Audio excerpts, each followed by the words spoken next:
All right. All right, guys, we're back. I'm Dom, I'm Jamie. and welcome to the cutting room floor. Today, we're doing a film that I've seen a couple times, but watching it this past time, I think it's been my favorite time because I think I realized a lot about this film I didn't realize before, even though I watched it in the last couple years. One is grossly underrated. Grossly underrated. Let me just go over the stats for this film real quick. You're going to be shocked at this. What do you think this movie has on Rotten Tomatoes? I'd say like an 81%. 57. What? Can you believe that shit? Really? Can you believe that? I was like, See, what? I don't think people were prepared. They weren't for it. ready. Yeah. The critics weren't ready for sure. Yeah. I still think critics don't know how to quite handle Wes. Even now. You could be correct because like this film specifically, it's not like Tenenbaums. It's not like Rushmore. It's definitely not like Bottle Rocket. Definitely not. And it's Bottle Rocket feels like a distant memory. Yeah. Like when you get to Life Aquatic. Because Life Aquatic, you would think, especially I remember the trailers when it came out, like it was going to be like fun and goofy. Mm-hmm. And in a way it is. It's more just quirky. It is, but it's way more serious than like it's super dark. Yeah. In spite of the color palette, it is super dark. And it's about like themes that run through other Wes Anderson films. Mm-hmm. Mm-hmm. You know, like father-son relationships, yeah, I mean, dude, I'm like, relationships. I think Royal Tenenbaums does smoothly carry into this. Yes, if you ask me, especially with not necessarily the father-son dynamic, because, I mean, yeah, like Royal and Richie had their little things going on, but I think the real parent-child relationship in Royal is with Gwyneth Paltrow's character, Margot, and Royal, because she felt like a redheaded stepchild. Yeah. Like, because she was adopted. I mean, she felt worse than that. Like, this motherfucker would introduce her as his adopted daughter. And then, so if you think about it, like, then Life Aquatic is like the extreme of that. Like, the father doesn't meet someone who could be his son until his son is like 30. Yeah. And he wants to adopt him then. Yeah. Right? I just think of the line, Yeah. I think Nev would have wanted us to adopt him. He was 30. And I would have said yes. Yeah. What? But yeah, it's, in a way, it's sweet. And it's weird because even like the funny stuff in this film, it's really how they deliver the lines. Yes. Because it's not really what they're saying. A lot of it is delivery, especially coming from Bill. Because Bill's comedic timing is like, he just knows. And it's almost like he's not trying to be funny. I think that's what makes him funny. Yeah. He's just very Bill Murray, and it just works for him. But Life Aquatic, Steve Zissou. Yes. 57 on Rotten Tomatoes, like I said. Dictated, not read. Yeah.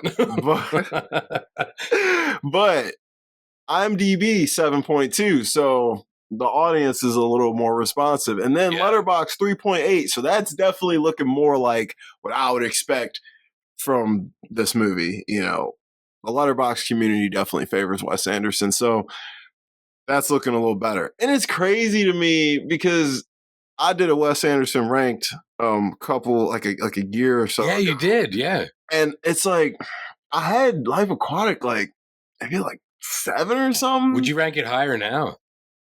It's like I would want to, but it's like, how do you move it above what's behind it? You know what I'm saying? Because it's like, what, I'm going to put it in front of Grand Budapest and Royal Tenenbaums and Mr. Fox and shit like that? Like, am I going to put it before those? But you really liked Isle of Dogs, didn't you? I love Isle of Dogs. Now, I might move it before that. I would probably, going through rewatching Life Aquatic, Mr. Fox, Isle of Dogs, and Royal Tenenbaums. Royal Tenenbaums is definitively my number one, but I would maybe switch a lot of those up. I think I have Mr. Fox back too far. I might have Isle of Dogs up too high, and Life Aquatic may stay where it's at, but it's like I want to put a gold star next to it. You know? It's like it deserves more love than what I'm giving it.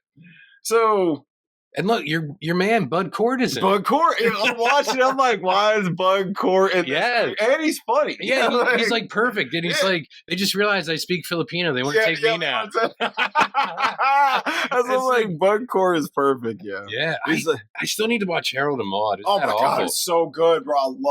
Love that film. Because he was Boone, obviously, in MASH. Which we were talking about a couple weeks ago. But like, he's randomly in random shit, bro. He is. He's like, where's Waldo?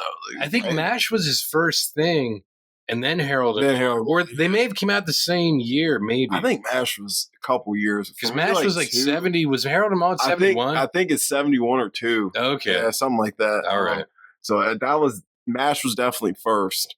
But Harold and Maude was soon after. But it was weird. Yeah, it's weird seeing him because he's older, but he's definitely Bud He looks Cort. Exactly the same, just old. It's like, yes, you're old, but you're still very much Bud Cort. Like, look, I can tell it's you. Like as soon as he came across, oh shit, Bud Cort. I was like, yo, Buddy Cort, man. A lot of random people in here. Noah Baumbach's randomly in here. Is he in it? Yeah, he's in it. I mean, he co-wrote it. I didn't realize. He was like, I need to be in it too. Put me on that screen. Because I'm like, I don't think I've ever known that he acts. Yeah, I haven't. But I feel like he's in other stuff too. I just haven't seen that stuff. Yeah. Like, because I'm pretty sure he wrote something with his wife in it, and I think they're both in it. But I don't know. But I never saw it. Because I think Sean Levy started out as an actor. He's the guy who co-wrote and directed Deadpool and Wolverine. Yeah. And I think we were talking a couple weeks ago. I think he also did Date Night. Date Night, the great Date Night. Yeah, hey, listen, Date Night is it's a good date night movie. It is. It is. Yeah, something you can't. I got this. Yep. For the love of God, put on a shirt. I mean, dude, Marky Mark in his prime. Yeah. So what can you do? So, Life Aquatic. Yes. This film is when you first if you go into it and you don't know what it's about. I said the first 20 minutes, you're going to be like, what the fuck is this? Yeah, and if you don't know anything about Jacques Cousteau. Yes. And like how famous and popular he was at one point in time. Man. I'm like, bro, I hear people still talk about Jacques Cousteau. And look, even in Rushmore, they were talking about Jacques Cousteau. So Wes Anderson must be a fan of it. Yes. Because he's kind of laying the groundwork through his other films, even just little breadcrumbs like that Jacques Cousteau book and that quote. Dude, he was a fan. He must have been.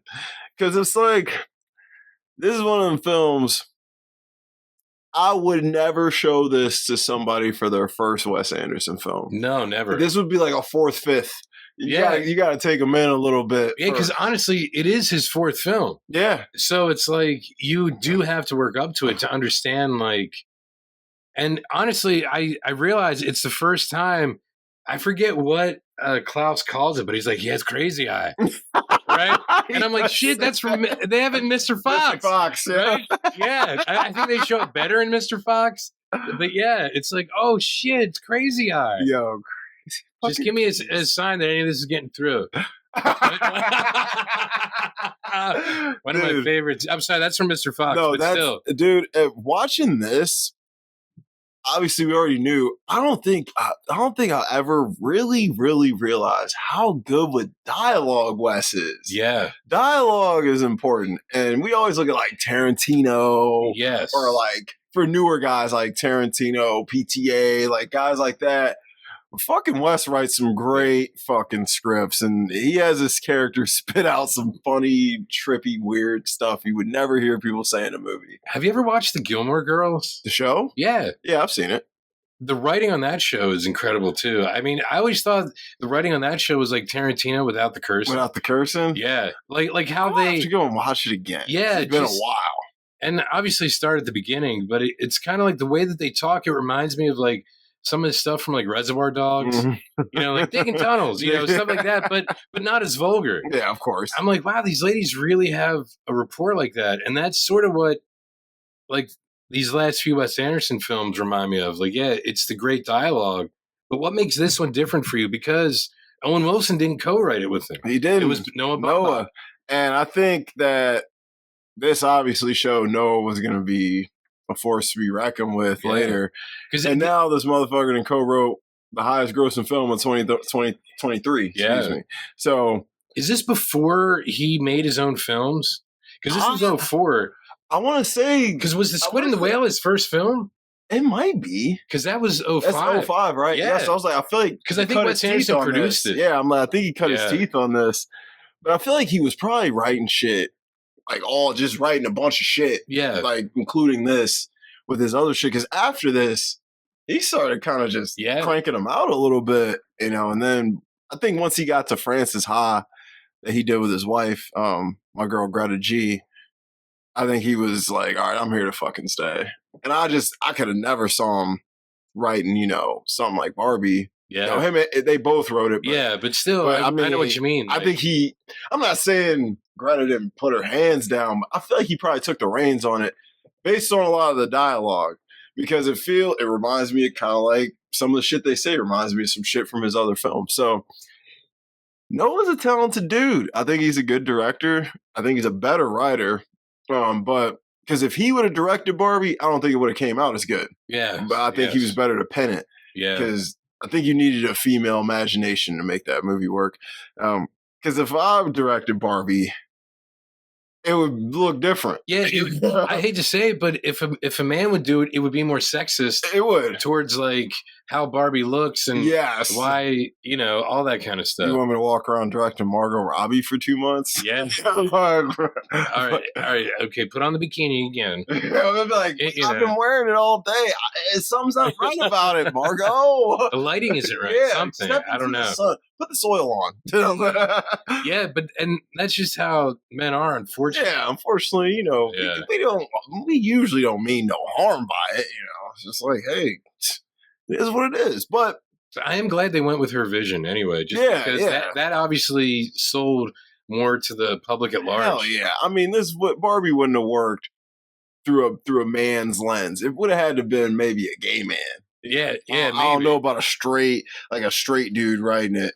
You know, but I mean, not that obviously a lot of straight dudes have great imaginations, but it takes a touch of feminine to make this work. Yeah, and it's Barbie. And it's going to sound terrible to say this, but after watching every season of Project Runway, the straight male designers don't design as well as the gay male designers because they look at the female form differently. Yes, they do. It's kind of like drag queens. Like it's an homage to what they appreciate about women. It's not like, they're not, it's not sexist in any way. No. Whereas straight men are always going to be sexist. As a straight man. I will say. As a straight guy. Yeah. The attraction part's there. So it kind of gets in the way. Yeah, it does. And it'll skew your vision on how things should probably look. Because, we think about certain things when we think about ladies, Yeah, because like male designers, if they're straight, they think about what they want to see instead of what looks good on a woman. Mm-hmm, exactly. And that's where the difference is. So a woman is going to be like, oh, well, this is going to look better instead of what you want to see. Yeah, it's like, it ain't about the TNA, buddy. Yeah. It's about the big picture, the framework. So, yeah, I agree with that. So this movie, at the end of the day, this is a father-son film. It is, That's 100% what it is. And I never really thought about how many of Wes' films are father-son films. This, Rushmore, Royal Tenenbaums, Grand Budapest, even between Zero and Gustav. Like that's a father-son. Mr. Fox, Moonrise Kingdom, even. With, Bruce Willis's character and the little kid. Even Bottle Rocket, because Dignan is kind of looking at Mr. Henry as like a father. I'm like, a lot of his films have this father, and even like Darjeeling Limited. What's it about? 3 sons who lose their father. Yeah. So it's like Wes. I don't know his background as far as like his personal life. Yeah. I don't know if he had any issues with his father or what, but I would assume they were there. Like, yeah, and they affected him. And I can't remember the exact quote. I'll have to look at it then. But you know what Steve says about being a father, I think says it all for like all these films. Mm-hmm. And we'll probably get to that in Best Quotes. And I got a lot of them. I might have it. And, every one of his films, and even this one, because we only know that like Steve was a protege of Lord Mandrake. Mm-hmm. Like, we don't know about his father. Yeah, we don't. So that could be why he says what he says about fathers. Mm-hmm. And so in a way, it's like him probably wanting, like Lord Mandrake was probably his father figure. Yeah. And even Klaus is like, I always looked at you and Esteban as my dads. As my dads, yeah. Yeah. Because Steve's like, we always looked at you as like our younger brother. Mm-hmm. And he's like, I always looked at you as my dad. Like pops, yeah. Yeah. And Steve's probably like, oh shit, how about Stevesy? Yeah, I said you can call me Stevesy, bro. Yeah, it sounds better. Sounds better, yeah. What did he say? He's like, you can call me Popsy now or something like that. I was like, so crazy. Dude, Bill Murray. First things first. Just want to give a big gold Olympic medal to Bill Murray for killing this role because he fucking kills this role. He does. But I'll say this, if you don't like Bill Murray, you will not like this film. No. Like, if you're not a fan of his brand, you probably won't like this movie. Yeah, because he's like a total asshole, but he's endearing. Yes. Maybe that's what it is about Wes Anderson films. A lot of his heroes, like Royal, they're endearing assholes. Jerk, but he's one of the best and worst characters of ever. Because even Max Fisher, he's an endearing asshole. Yeah, like, even M. Gustav, he's a little sweeter, but he's an asshole. Oh, too. he is totally. Because all he does is use and abuse people. Yeah. But that's what his job is. That's what he's been trained to do. That's what he's been trained to do. So I was like, that's what he knows. That's all he knows. He feels like I'm doing the right thing this way.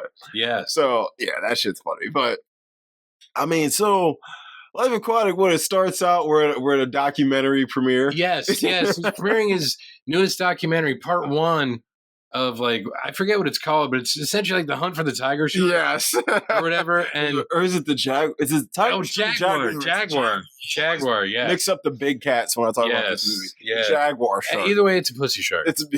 Either yes, way. It is. And his buddy Esteban is killed. R.I.P. And he we drops never the see, camera. Right? Oh, you only see him in like old footage. Old footage, yeah. Yeah, you see him in like this documentary and old footage that's there where and Esteban played by Seymour Cassell from the Tenenbaums and Rushmore, Max's dad. Yep, Max's dad. He's great. Oh, he actually is. Esteban is probably one of the best characters. He is. He's got the shaved head and I fuck with it, Because he's like almost like his brother. He's his ride or die guy, right? Yeah. And then he did die. Yeah. Which is crazy because, like, how old is he? Or was he in that movie? Seymour? Yeah. God, he had to have been old because he worked with, like, John Cassavetes. Yeah, bro. Yeah. Somebody, he'd been around. So he was definitely a little older than Bill. He was, I think he was in his early 60s for Rushmore. Okay. Oh, shit. So he could have been late 60s, early 70s. Yeah. So he had at least a good probably 10 to 15 years on Bill. Yeah. Because I felt even like though they look the same. I'm like they're looking like peers, but but I got a fatherly vibe from Esteban. Yeah, but Bill strictly said, that was my friend, one of my best friends. Yeah, we're gonna get that damn. Revenge, right? Revenge, and so they're at the premiere, and I guess the premiere is going well. As well as can be expected because they haven't had a hit in 9 years. Yeah. I'm like, so it's like, okay. The people do seem to be interested in what this dude's doing. Yeah. Although everyone kind of seems like they think he's an asshole. Yes. Yes. But no one will tell him that. No, not at all. I think Jeff Goldblum's character, Alistair, he sort of insinuates. But he's not rude enough to come out and say it. Mm-hmm. But fuck Alistair. Well, that's what he would want. Yeah, I am a little gay. Yeah, he was like, we all are. I'd be worried if I didn't think he was a closeted queer. Yeah, honestly, that's probably what's aged the worst. I literally had the homophobic slurs. Yeah, but what's aged the worst? But I realized like it's because of who Steve is. Yeah, and that he says that what stuff. time period he comes from. It's like that's what I'm like. Although yes, it hasn't aged well in the context of who Steve is and what he's about. It has aged well. Yeah, because it's almost like how he rationalizes his own, I'll say inferiority. Yes, he's like, well, at least I'm not that guy. Yes. Like most people do. Yeah. Let me make ourselves feel better by beating down the next man. Yeah, of course. And that's how he does it. I may be fat, but that guy's fatter. Yeah, what I'm saying? Like, so fuck, I'm not the worst. It's like when Trump was president and Dr. Ronnie Jackson said he was like 215 pounds, I was like, then I must be like 150. If he's 215, I'm 150. This is great. And definitely, I'm not 150, and he was definitely not 215. But Bro, it's that kind of thing. If you were 150, you look anorexic. I would. I would look like I'm in The Machinist. Yeah. Oh my lord. Yeah. Yo, you gonna be in The Machinist too, bro? Yeah. Like, oh god. Because Christian Bale can't. His doctor said no more weight cuts and jumps like that. No more. His heart doctor is like, bro, your heart is like fucked up from the way you've been training for these roles. Wow. Crazy, man. But he would have been great in like any Wes Anderson film, I think. Now that we're just mentioning, he's good anywhere. He could have played Gustav. You know what I mean? God, you know what? He probably could have. He would have been a good Gustav. Yeah. The only thing is, like, Ray Fiennes just feels a little more worldly. Yeah. So because he's a little older, and he just has that. Because he's a little more like Alistair. Let's say, like he does have a more worldly vibe to him. Mm-hmm. Yeah, he's a worldly guy. Yeah. He's been around. He's done a lot of different types of movies, worked with a lot of different directors. So, I mean, so is Christian Bale, but yes. But, man, Ray Fiennes has been doing it. I mean, he's been killing it since, like, Schindler's List, like, 93, you know what I'm saying? Yeah, yeah. He's been killing it for a while. But, so, they're like, they're at this premiere, and he pretty much talks about Esteban, how this jaguar shark killed him, and how he's going to get that motherfucker. Yeah, yeah. And they're going to document this. Yes, yeah. It's going to be part 2. It's part 2. Who's going to die this time? Yep. Foreshadowing, right? Foreshadowing. Because I rewatched it this morning. There's a lot of foreshadowing. There is. I was like, yo, this shit tells you what's going to happen. Yeah, yeah. Because I'm like, man, as I totally forgot about who does go at the end. And then, like, about halfway through, I was like, oh, shit. What's his name dies? And I was like, oh, damn, that's coming. And I was like, man, I totally forgot about that because I was just so, like, into this. I'm like, I forgot about half this movie because I hadn't seen it in, like, probably 20 years almost. Oh, yeah. You were in for a treat then. Yeah. You know? So he rounds up the band, and he has a very interesting crew. He does. They're very eclectic. He's got all kinds of races. Yeah. And all types of dudes. My favorite are all the interns who he doesn't know whose names they are. Yes. Even though everyone else knows who they are. And the dude, I feel bad, like the main intern, because he gets like chopped in the arm, right? He's effed up. and then later on, his arm is in a sling, and Steve is like, "Good job, intern," and he squeezes it. Yeah, it just calls him intern. Yeah, it's just like, he said, do the interns get Glocks? They share one. Yeah. Here, take this. I'm like, yo. That dude that's like the main intern, he was in Criminal Minds. Oh, was he? Yeah. I didn't watch that. I didn't. All the interns are great. The one chick, she was the topless chick, was she considered an intern?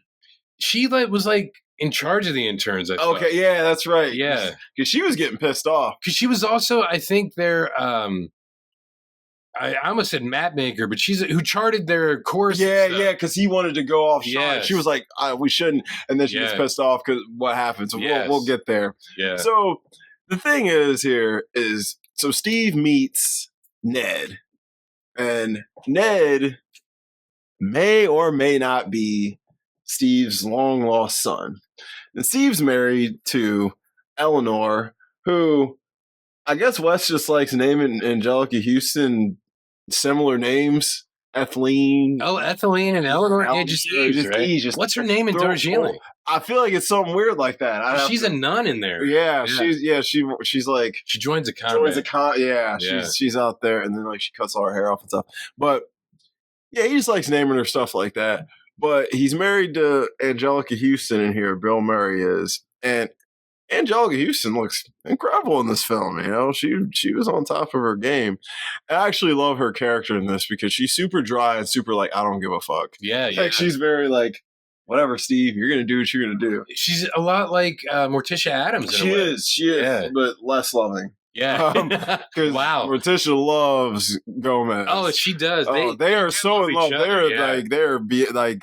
Look, if you're going to be with someone, you want that kind of love, bro. Yeah, that's true. Yeah. You don't want Eleanor and Steve because they both don't really like each other that much. No. Steve likes her more than she likes him, but he still don't even like her that much. And I think he likes her because of her parents' money. Yeah. The island and everything. Yes. Yeah, everything.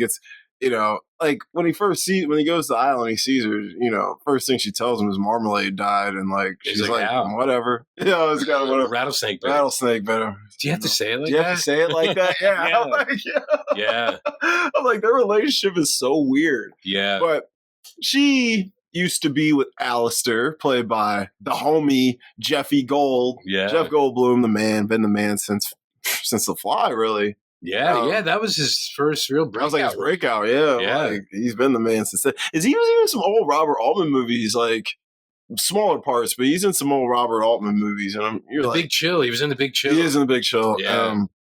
And then, you know, he was in Nashville and shit. He had his roles, but I think The Fly was like, all right. I think that was his first, like, where he was the star. That was his coming out party. Yeah. And then, you know, by Jurassic Park, he was the man. Oh, yeah. And then Independence Day and shit. Oh, God. Dude, he had a nice run in the 90s for sure. They should have done more films with him and Will Smith. Yeah, honestly. Dude, their chemistry was off the charts, dude. Like, without them, Independence Day would have been a fucking bomb. That shit would have sucked. Yeah. But you got your boy Randy Quaid.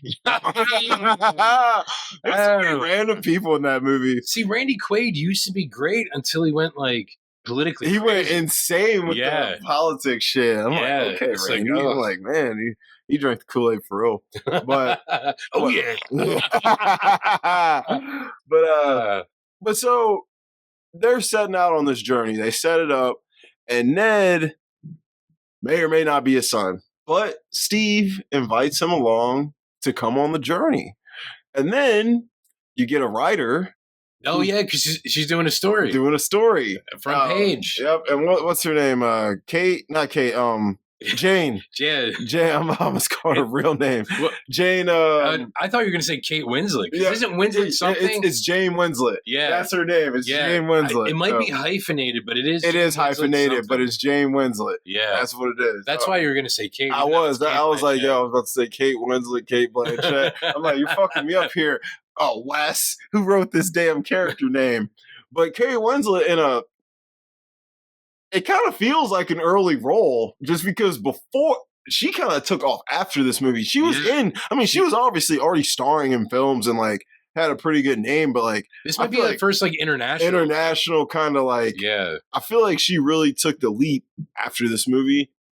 Not that this movie even set up her career or anything, but like after this, she started really working with some top tier directors. I think more people noticed her. Yeah. And it's like, when she puts on an incredible British accent in here, and you're like, okay, this chick's British. And then you're like, no, she's Australian? Is she Australian? I think so. I think she's Australian.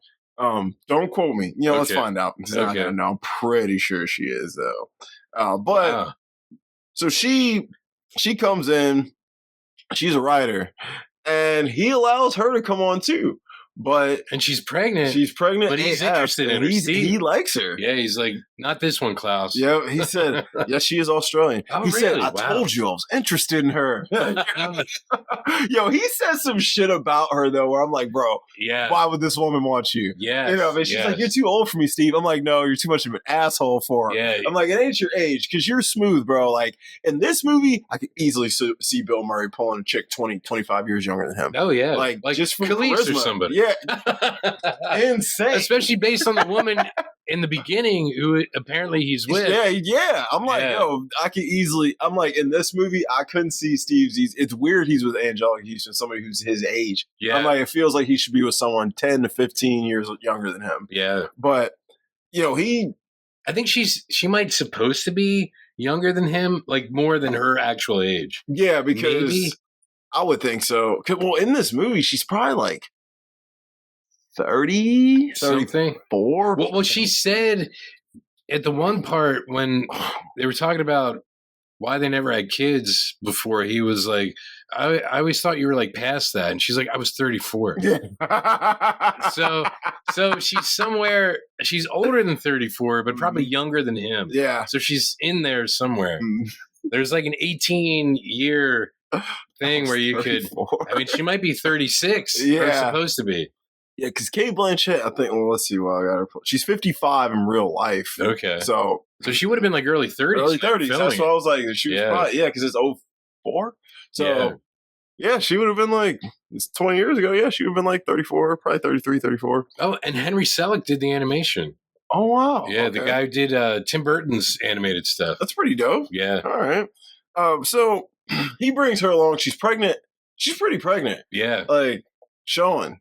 Yeah. And obviously, right away, we see she's going to kind of be a problem because she does, in a way, come between Ned and Steve. Yeah. And she's kind of planting seeds about Steve and Ned's ear. And, it's... We'll get more into that as we go on. But these guys embark on this journey. And I think you realize very quickly that this journey isn't going to quite go as planned. Like, I was like... Well, it's because you realize, like, they really don't know what the hell they have no idea. I'm like, they're fucking stupid. Yeah, I'm like... Because he says that he planted a homing device or whatever on the Jaguar shark. Yeah. So that's really what they're trying to find the signal. Yeah. They don't know where the hell they're going. No idea where they're going. No. And first of all, it's a shark. You probably want to get underwater to get a better read. Yeah. They're above water most of the fucking movie. Yeah. They don't get into some helicopter. Yeah, they don't get into Ned's some. like, I think we could see it from 110 feet up or whatever. Yeah, you're gonna see the damn thing from the sky. It's in the ocean. Yes. Ned, what? Yeah, like here. Anyway. Yeah. And Ned's supposed to be like smart or whatever. I'm like, this guy's he's an a idiot. co-pilot. Yeah. For Kentucky Air? And his accent is god awful. Oh, it's so terrible. I should have been back in Kentucky. I'm like, man, why? I'm like, it's so bad. But Owen Wilson ain't that kind of actor. Like Kate Blanchett's British accent sounds incredible. Yeah. His Southern accent, terrible. But whatever. So, yeah, they have no clue what they're fucking doing. No. They're just they're literally throwing darts at a board with the lights out. Yeah, like, and because the lights keep going. They keep going out. Yeah, that's literally what happens. Yeah, like, shit is constantly going wrong, but the whole point of this movie is there's certain things, and I don't really think the scenes per se matter until you're about halfway through it. Yeah. Because the first half is just collection of almost like hijinks. It's them on this boat. And it's random dialogue. Saying funny shit. Yeah, because like Klaus slapping Ned. Yeah, and because Klaus and Ned don't really Ned doesn't not like Klaus. Klaus is kind of like weary on Ned. You find out the why from Klaus later because he feels like Ned is going to take his spot. Yeah, of course. And you can see that right away. Yeah, he's like, because he's like, oh man, this dude's really taking a liking to this dude. Yeah. You're bringing a dude you don't even really know like that on the crew. He's a part of the team. He gets a red beanie, the blue shirt. He gets Adidas. I had to earn this shit. Yeah, dude. He comes on first day, gets the red hat, gets the Adidas. Dude, I'm not even an Adidas fan, but I want those. You had me buy Adidas. I'm not an Adidas fan. How dare you? For me. Oh, yeah. They're good for you. Anything is better than what you were fucking about. Bro, I'm you know what? You're right. You wanted to walk on bricks. I'm like, okay, if you like walking on bricks. I'm like, they make a good shoe. I'm just not. They are great. I have my Adidas NMDs, some of my favorite shoes I've ever had. Dude, they're so comfortable. I took them shits to Vegas, dude. Was walking around, bro. Feet didn't hurt at all. They're great. I was like, man, you know what? All right, Adidas. But I am going to eventually try some of their skate shoes. But I want these ones. Do they have them to buy? Yeah. Do they? I mean, the ones from this movie. Oh, if you got the money.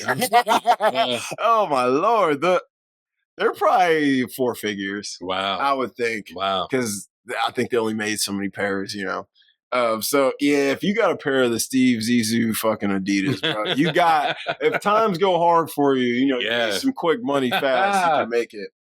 But these guys embark on this journey, and it kind of reminds me of like an adult coming of age story because that's really what it is. Because he never really grew up. Steve never grew up. Yeah, and he avoided it. And you find out at the end, he really avoided it. It's kind of like Peter Pan. Mm-hmm. Avoiding adulting at all costs. Yes, he's like, I'm gonna date younger chicks, hang out with younger chicks. In fact, if I have to do anything, I'm going underwater. You can't even find me. You can't find me, bro. You don't look for me. And these guys, they just start doing dumb shit. But as the dumb shit goes on, it's about the relationship brewing between Kate Blanchett and Owen Wilson, Bill Murray and Kate Blanchett, Bill Murray and Owen Wilson. Yeah. And his kind of dwindling relationship with Angelica Houston. Yes. Because she's checked out. Yeah, and she you has, see it, definitely. 100%. Because she's hanging out with her ex. Yep, hanging out with her ex. Bro, when she got the picture of him in the office, I'm like, he picks it up, looks, I'm like, oh God.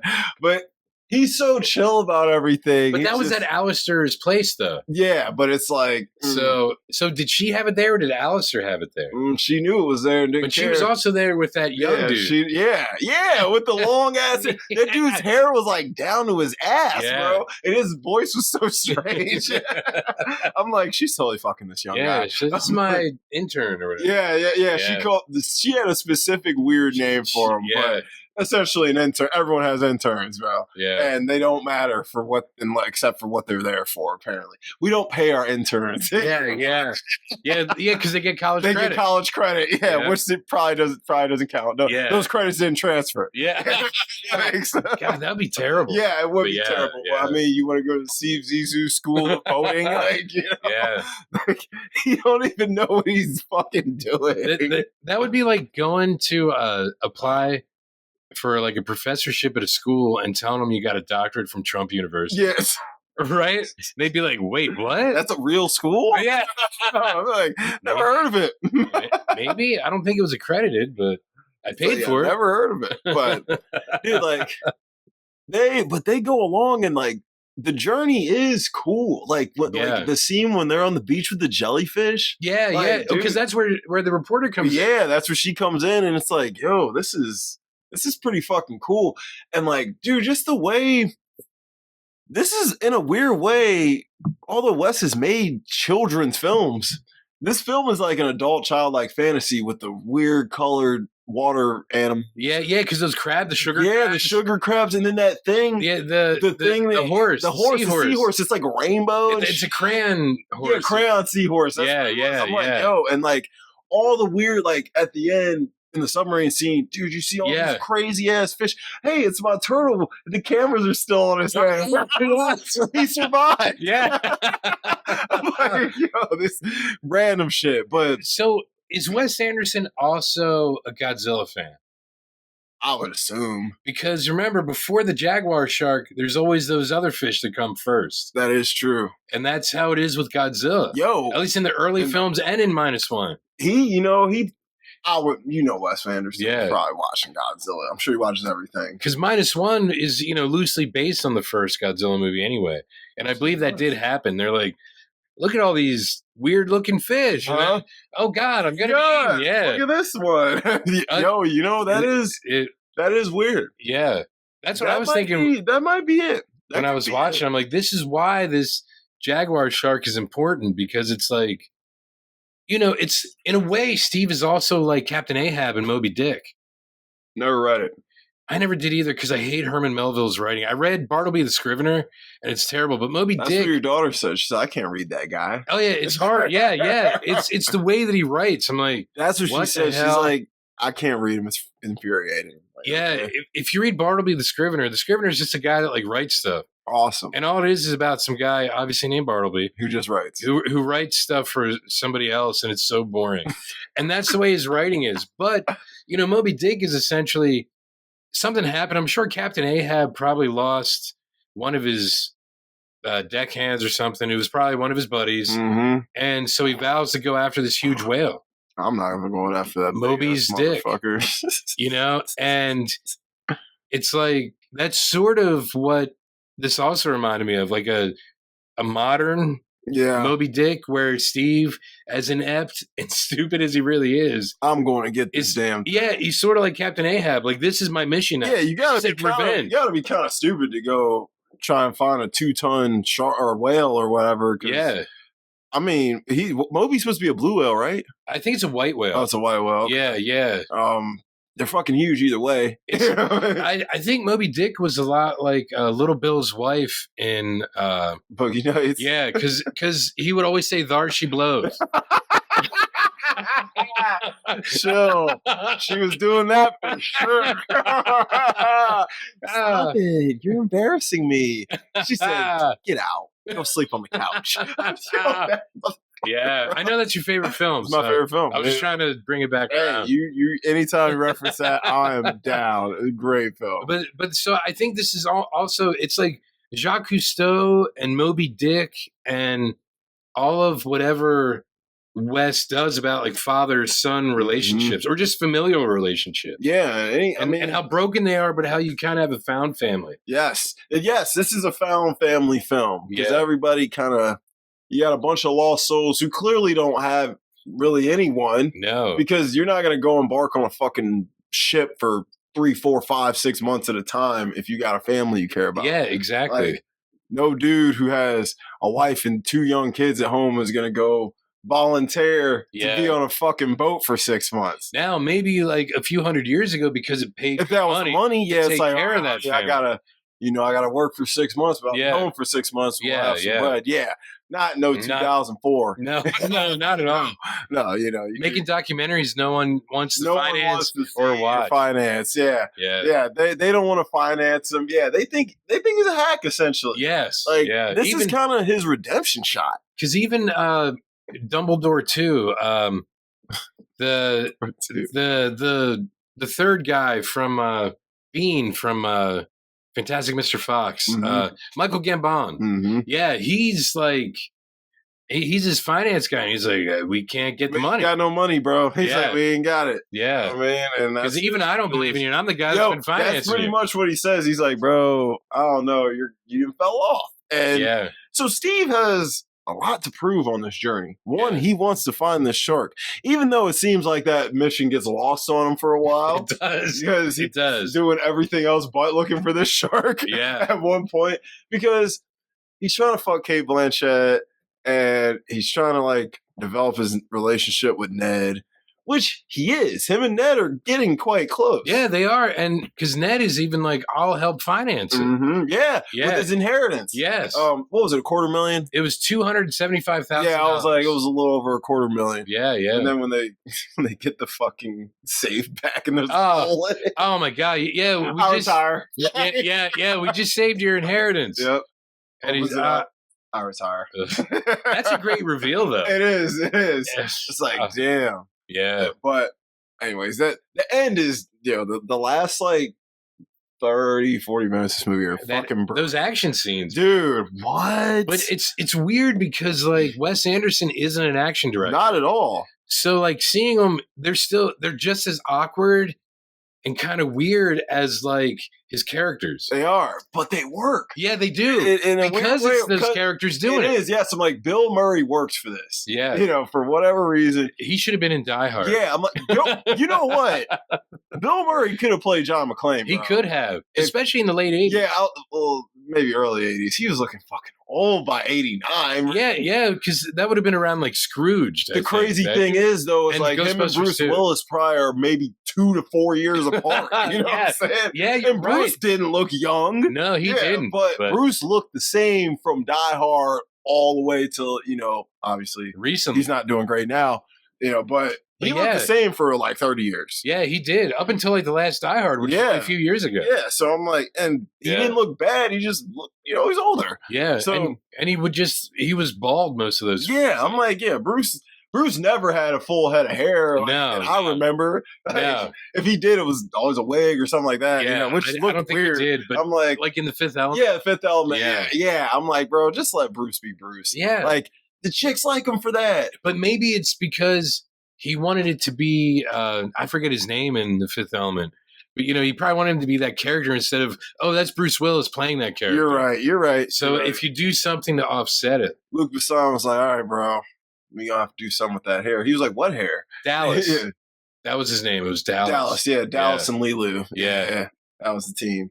Yeah. He's like, we got to do some of that hair. He's like, what hair? He's like, he's like, bro, I've been rocking this shit for a minute. He's like, bro, I pulled Demi Moore with this hair, bro. What's good? Yeah. And he's like, and Luc Besson's probably like, I'm trying to adapt the Inkle, the Hodorowski Mobius. Man, come on. He's like, all right, man, I'll do it. But John Difel has hair. Yeah. So he's like, you're going to have some hair. Yeah. But that look works for him, bro. It works for him. Some guys, that look works. Guys, I see some guys, I see them like old pictures of certain guys who like I've known as being like bald or having a convertible top, whatever. And I see them old convertible top. You know what it is? Or the cul-de-sac, what some people call it. Wow. But, I understand. Yeah. So I see old pictures of them with hair. I'm like, oh, you look weird as fuck, dude. I'm like, you actually look better with the converti. You know what I mean? Yeah. I'm like, so some dudes are weird. Like John Malkovich, he shouldn't have hair. No. You know what I mean? Like if he had hair, he'd look weird as shit. Yeah, think about Professor X. Patrick Stewart. Yeah. He would look strange with hair. Yeah. Has he ever had hair? Well, because think about it, we watched him in Dune, like the '84 version, and he had a convertible. That worked, though. Yeah, he needed something gone from the top. I don't think I've ever seen him with a full head. Yeah, he was like, dude, I was born with a convertible. Yeah, like, yo, one of my best friends, bro. He started losing his hair at 19. He just shaved that shit, and he's been rocking it since. It works for him. Yeah, I'm like, dude, now. I'm like, luckily for you, now that you're in your 30s, you're used to it. You ain't going through that whole, I'm super self-conscious about my hair stage. Like, you're just fucking chilling, dude. And he's like, I'm like, you pull chicks with it. Who cares? Yeah. So he's like, dude, I ain't thought about my fucking hair in years. I don't give a fuck about no hair. He's That's like, I got enough hair on my body. He's one of the hairiest motherfuckers I've ever seen. His back hair is like, wow. So, I'm like, dude, that's where all your hair went. It went all over your fucking body. Like his shadow has hair. That's how for real. Dude, his back hair is so crazy you can see it in the front. Like, the front where it sticks up. I'm like, bro. Wow. I'm like, let me just cut it down for you, bro, real quick. I'll do that for you, homies. But anywho, so these dudes, they're out here. The problem is as the journey goes on, Jane is taking an interest in Ned, and he's taking one back.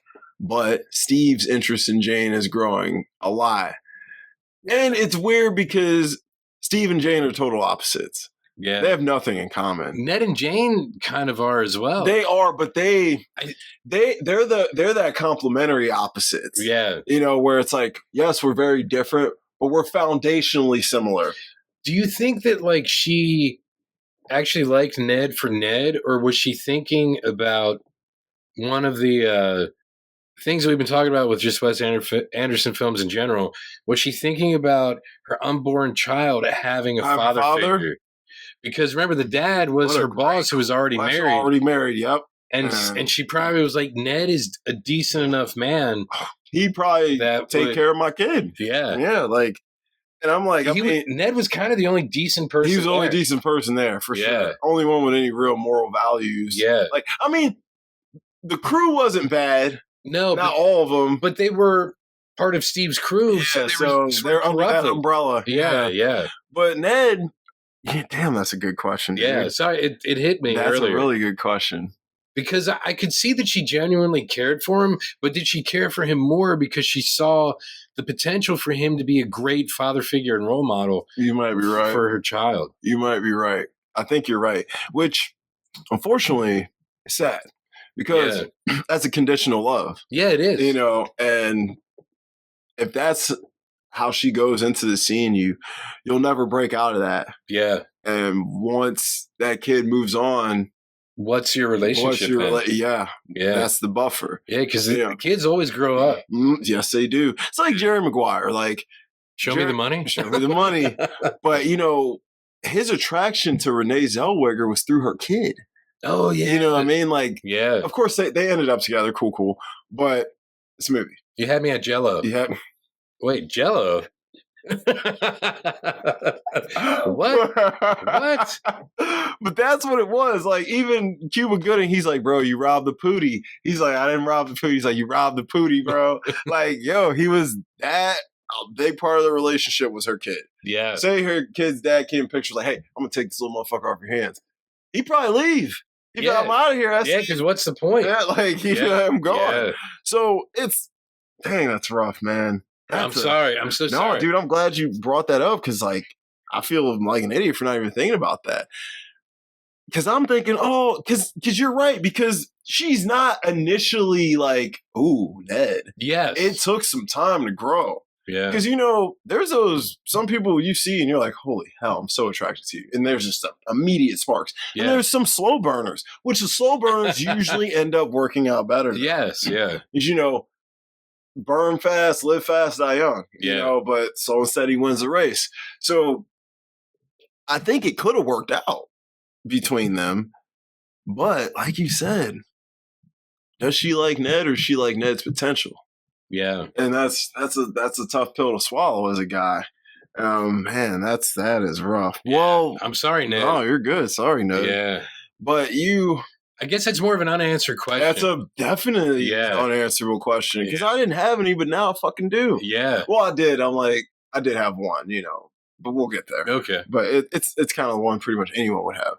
But yeah, we're gonna have to bring that up later. Why does Bowie sound so good in Portuguese? Why? Is that the question? I mean, why? That was in my What's Age the Best. Oh my God, the soundtrack. Dude. Oh my God! And you know exactly what songs he's singing. Oh yeah, it's like you know where the lyrics are. Yeah, and I'm like, dude, it works. One of my favorite parts of this whole film is like the end. Queen Bitch, one of Bowie's best early songs, is playing, and then the dude does it in Portuguese right after. Was so fire, and I don't mind hearing the same song twice because it's different enough. But familiar enough, I'm like, oh, that's awesome. No, when they do Life on Mars, I was like, oh, dude, this shit slaps. I was like, why is this hard? Life on Mars is a great fucking tune anyway.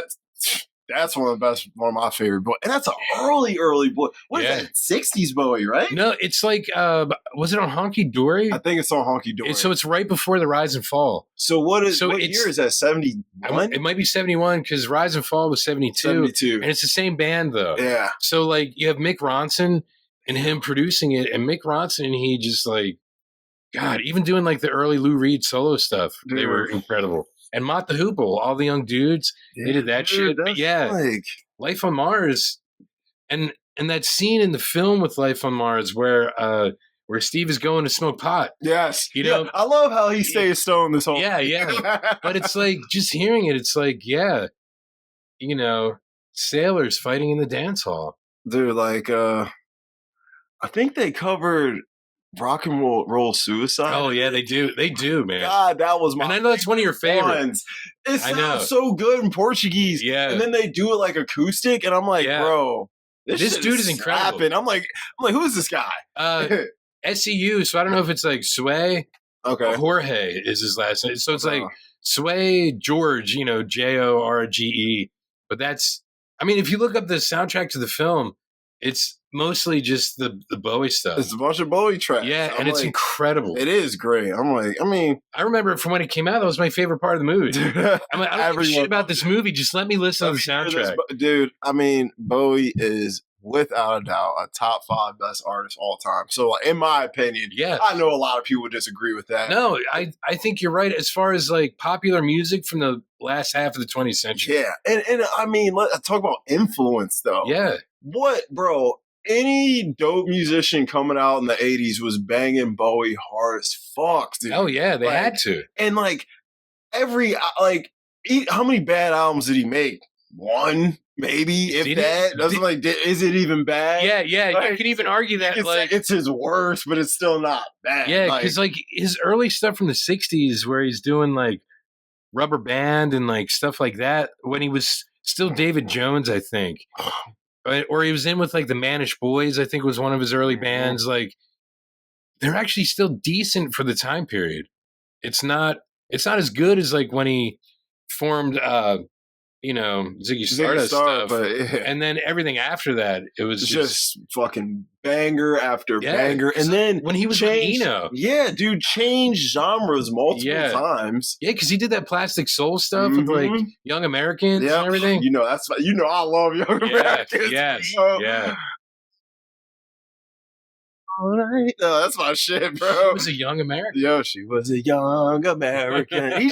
It's his voice too, dude. He's like, no one sounds like him vocally. No. Like, he was a great singer. I think he's underrated for his vocal talent. I feel like everyone's just like, it just all sounds so great. But I'm like, dude, his voice is a big instrument in his music. Like that Plastic Soul era, like Young Americans. You know who one of his backup singers was? Some guy no one ever heard of named Luther Vandross. Shut the fuck up. I didn't know that. If you look up, there's some like live stuff. There's some live stuff. I think it's Young Americans. You see Luther Vandross standing there singing backup vocals for David Bowie. Dude, that's crazy. Just like the guitarist on Oh my god, it's the album Let's Dance. Let's Dance. The guitarist on that whole album is some guy no one ever heard of named Stevie Ray Vaughan. Whoa. Yeah, Bowie. Dude, Bowie brought some up, man. Yeah, dude. Some big dudes. Yeah. Because look, even his 80s stuff, like Let's Dance was good. Oh my God, Blue Jean. Dude. Hell yeah. Oh my God. Come on, bro. Oh. Sometimes I feel like. Dude, Yeah, man. Every decade. Every era. Even in the 90s, he was working with Trent Reznor. So, like, I'm Afraid of Americans. Yeah, dude. Oh my God. That's like, a great fucking song. Dude, he never slacked. He never slipped or slacked. Not at all. And even the Lazarus stuff, like his. Oh my God. I love that shit. That's a great album, man. Dude. Tony Visconti was a great producer for him. Bro, if you look through my skate playlist, bro, there's probably about 30 Bowie songs on it. I'm not even playing. Wow. Something about skating and Bowie just fucking goes hand in hand, dude. I don't know what it is. Well, you're a big fan of Diamond Dogs, I was just going to say, I was like, dude, Diamond Dogs, a track, good song to skate to. Yeah. Ask me why, I don't know. But as they pulled you out of the oxygen tent, you asked for the latest party. Yeah. That's it. And then, like, dude, 1984 on there, that's my shit too, bro. He just, he made glam rock fucking sexy and very heterosexual. You know? Oh, yeah. Dude, glam rock was some of the best shit. You haven't watched Velvet Goldmine yet. Yeah, I might watch it tonight. If you do, let me know, because that's about the glam era. But I think I'm gonna wait until we finish Wes, and then we'll cover it. We should, because that's how I got into like Todd Haynes as a director. Okay, I mean, and that soundtrack, like Bowie wouldn't let them use any of his songs. What an ass! So watch the film. Okay. But they do use some Stooges tunes. Okay, well, you know, because Ewan McGregor is like an Iggy Pop type character, and they do some Roxy Music. They do some, I got a lot of Roxy Music on my skate list too. Dude, Brian Ferry's incredible. Dude, incredible, bro. Like, oh my God. So like on the soundtrack, in the film, I think Jonathan Rhys-Meyers does most of the singing, but on the soundtrack, for some of the I think they're called Venus and Furs is the name of the band. Venus and Furs. So God, I love that fucking song. Some of the singing is Tom York on the soundtrack. Damn. So Tom York singing Roxy Music stuff. That's tight, bro. And they have some other bands like Grantley Buffalo and oh my God, these guys who I used to love and now I can't remember their name, and that's sad because Chris Redren, I think, was the singer-songwriter for him, and he does a lot of the music for like Role Models, those guys. Okay. Because he was friends with the guys from the state. I think they may have gone to school together. Oh, that's when they were in college. It's Shudder to Think. Okay, never heard of it. Oh, they're a great band. Right. They do a couple of songs that sound like Ziggy Stardust era Bowie. Okay. And they're amazing. All right. Totally incredible. In fact, have you ever seen First Love, Last Rites? Giovanni Ribisi and Natasha Gregson Wagner. Oh, Giovanni Ribisi. Never saw it. It's a great film, like kind of like mid to late 90s. They do a song on there, I Want Somebody Badly, but they do like their version, and then they do a version with, oh my God, Jeff Buckley. It's incredible because Jeff Buckley had that voice. You'll have to send me some of this. Yeah, man. I have it, so I will send it to you. Just send me that shit. Because it's amazing. I'll send you the soundtrack to Velvet Goldmine first. But incredible. Anyway, I'm sorry. I was listening to Slave to Love. Roxy Music. Dude, Roxy Music there. It's my shit. Like they, because they sort of did their thing right around the same time Bowie was doing Ziggy Stardust. So Brian Eno and Brian Ferry, like reinventing what popular music is, and Bowie reinventing what rock music is at the same fucking time. Crazy. And look, Brian Eno, even his shit, like because they do like one or two of his solo songs too. Needle Through the Camel's Eye from his first album. That's a good song. And Baby's on Fire. I don't know if you've ever heard that. You got to hear the Eno version because Baby's on. Robert Fripp, I think he was the guitarist from King Crimson, does the guitar solo on the Brian Eno version, and it's fucking mind-blowing. It is so good. But the version in Velvet Goldmine is sung by Jonathan Rhys-Meyers. It's still good, but it's a longer guitar solo. Bernard Butler plays the guitar in the Velvet Goldmine version from Suede. Anyway. I just added that song on my playlist. I'm listening to it when I leave. Baby's on Fire. The Brian Eno version. Yes. Oh, dude. Got it right here. You got it. That guitar solo, it blows my mind every time I hear it, dude. It's incredible. Okay. Yeah, it's amazing. And the wordplay, the way, because what we're talking about, the writing, it's like the words of the song are interesting, but like the more you listen to it, the more you realize like the wordplay. I'm sorry, we're talking about Bowie and I started going off. Listen, we've been doing this lately. Yeah. Halfway music. through, we'll fucking jump into a music track and get on a little, especially Bowie. Yeah, but see, Bowie's in this movie anyway. Yeah, so this is relevant. Yes, this is relevant. It really is because each song kind of plays into what's happening in the film. So I'm like, they pick the songs they pick for the dude to cover for a specific reason. It's another character in the film, but it's almost like it's like undercover Bowie because you know it, but you don't. It's unfamiliar, but familiar at the same time. Mm-hmm. And that's the brilliance of it. Damn. Crazy. Yeah, sorry. That was a bit of an aside. Yeah, but look, obviously we like Bowie over here. Yeah. But if you don't like Bowie, I'm just glad you love Roxy Music. Dude, I love Roxy Music. I've been fucking with Roxy Music since more than this. Yeah. Great song. Yeah, it is a great song. I think it was in 7th grade when I first really got into them. And I was like, okay, these guys are badass. Yeah. So and they totally were, but like a lot of people nowadays would probably think that they're like, this shit is soft. Or they'll be like, Brian Ferry, it makes sense. Even though it's Ferry. Mm-hmm. Yeah. Dude, when I heard the song Love is the Drug, that was it. Oh, yeah. I was like, this shit's hard as shit. Listen to that shit like 4 straight times. I think Virginia Plain was the first song I heard from them. Oh, that's a good one, too. Yeah. Shit. They got a lot of bangers. A lot of their early stuff, because they were coming out like, it was like, let's say 72 was their first album. It was like, Roxy Music, then Brian Ferry would do a solo album, then Roxy Music like every year. Yeah, I was like, throughout they were back and forth, and you can't beat that. Like, and then Brian Eno left and started his solo stuff. And then he started producing everybody. Yeah. Street Life, that's a good. I was like, God damn. Yeah. Anyway, you're gonna play some Roxy Music later, so I might. Yeah. So anyway, yes. So yes, guys, Bowie is important to this film, and so now. We were talking about the dynamic between, I would say, the 3 main characters, Kate Blanchett, Bill Murray, and Owen Wilson. Tensions are starting to rise because, Bill is starting to catch them sneaking around, hanging out. You don't sleep in the same cabin. Yes. You know what I mean? He's got these rules, which probably wasn't a fucking rule before. No. Like, it couldn't have been. It couldn't have been. Yeah. Only because he's jealous. Yeah. It's like, hey, you know what I mean? And nobody wants to be in competition with their kid for a chick. So you're reading in French? Yeah, you're reading. No, it's translated. It's translated. Or, hey, are you going to read that whole thing to yourself out loud? Yeah. I'm not reading to myself. I'm reading to him. It makes sense that they're the 3 main characters. If you look at it, even from like a religious perspective, which we seem to talk about every once in a while, but a lot of Father, Son, and Holy Ghost, because the Holy Ghost is the female. Mm-hmm. So that's it. It's the Father, the Son, and the female. That's crazy. Yeah, like they start moving on, and dude, it's like it's weird because Steve. He kind of hates Jane in a weird way because they're calling her a bull day. Yeah, he insults her because he's angry. He's angry because she doesn't want him. She doesn't want him, but at the same time, too, like even before he was like taking interest, he still was kind of like, man, fuck this chick. Oh yeah, because he doesn't know what she's going to write about. And the funniest is when he keeps asking her, "Is like, are you going to put this in there?" Yeah, and she's like, maybe, I don't know. And he's like, he just wants to know.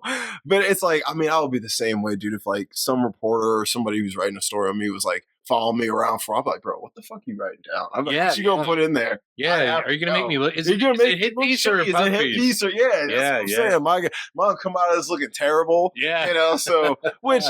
Steve would have probably came out of this looking pretty bad. Yeah, I mean, either way, even if it was supposed to be a puff piece, he would have looked out like how do you make them look good? You put your whole crew in danger and almost got everyone killed. And you stop by someone else's lab and steal all their stuff. Steal all their shit. You steal my espresso machine. Yeah.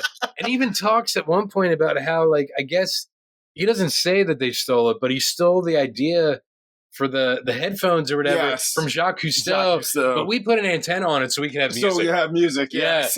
like that makes it okay, right? No, you still stole it. It's a stolen idea. He's like, I made it better. Yeah. That's what he said. He's like, I made it better. But, I mean, dude, Ned and Jade. Yeah. Do eventually. Hey, that would be their relationship name. Relationship name. Yeah, like Kim Ye when they were together. Yeah. It's terrible. Yeah. Right. But they do eventually they hook up, you know what I mean? Yeah, they're sleeping in the same bed. And then, of course, Steve catches them. I thought I told you you're sleeping in the same cabins, bro. And she's like, oh, Steve, you're too old for me. And I mean, everything, the tension's there between the three of them. And Ned's even starting to feel a little bit of resentment towards Steve because he's thinking Jane's in his ear and she's turning his wheels because Ned's all in. Take my inheritance. I'm here for you. I'm your son, whatever you need. And she's making him think twice about a lot of this shit. Yeah. So he's starting to question Steve, his morals, how he actually feels about him. But Ned knows something already that he doesn't reveal until one of the best scenes in the movie.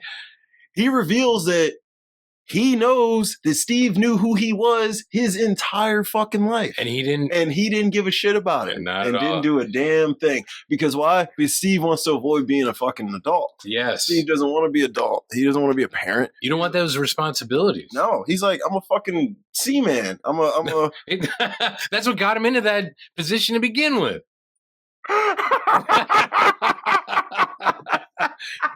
I can't believe it. You're right. Yes. Seaman was his doing and undoing. Yeah. But, the stickiest superhero ever. Yeah. Seaman. Cleanup is a bitch. Seaman. Come on, Seaman. It's Seaman. So fucking. He's a good swimmer, though. He's a great swimmer. That he swims right there. Yeah. That's right. Swims right to where you need him to go.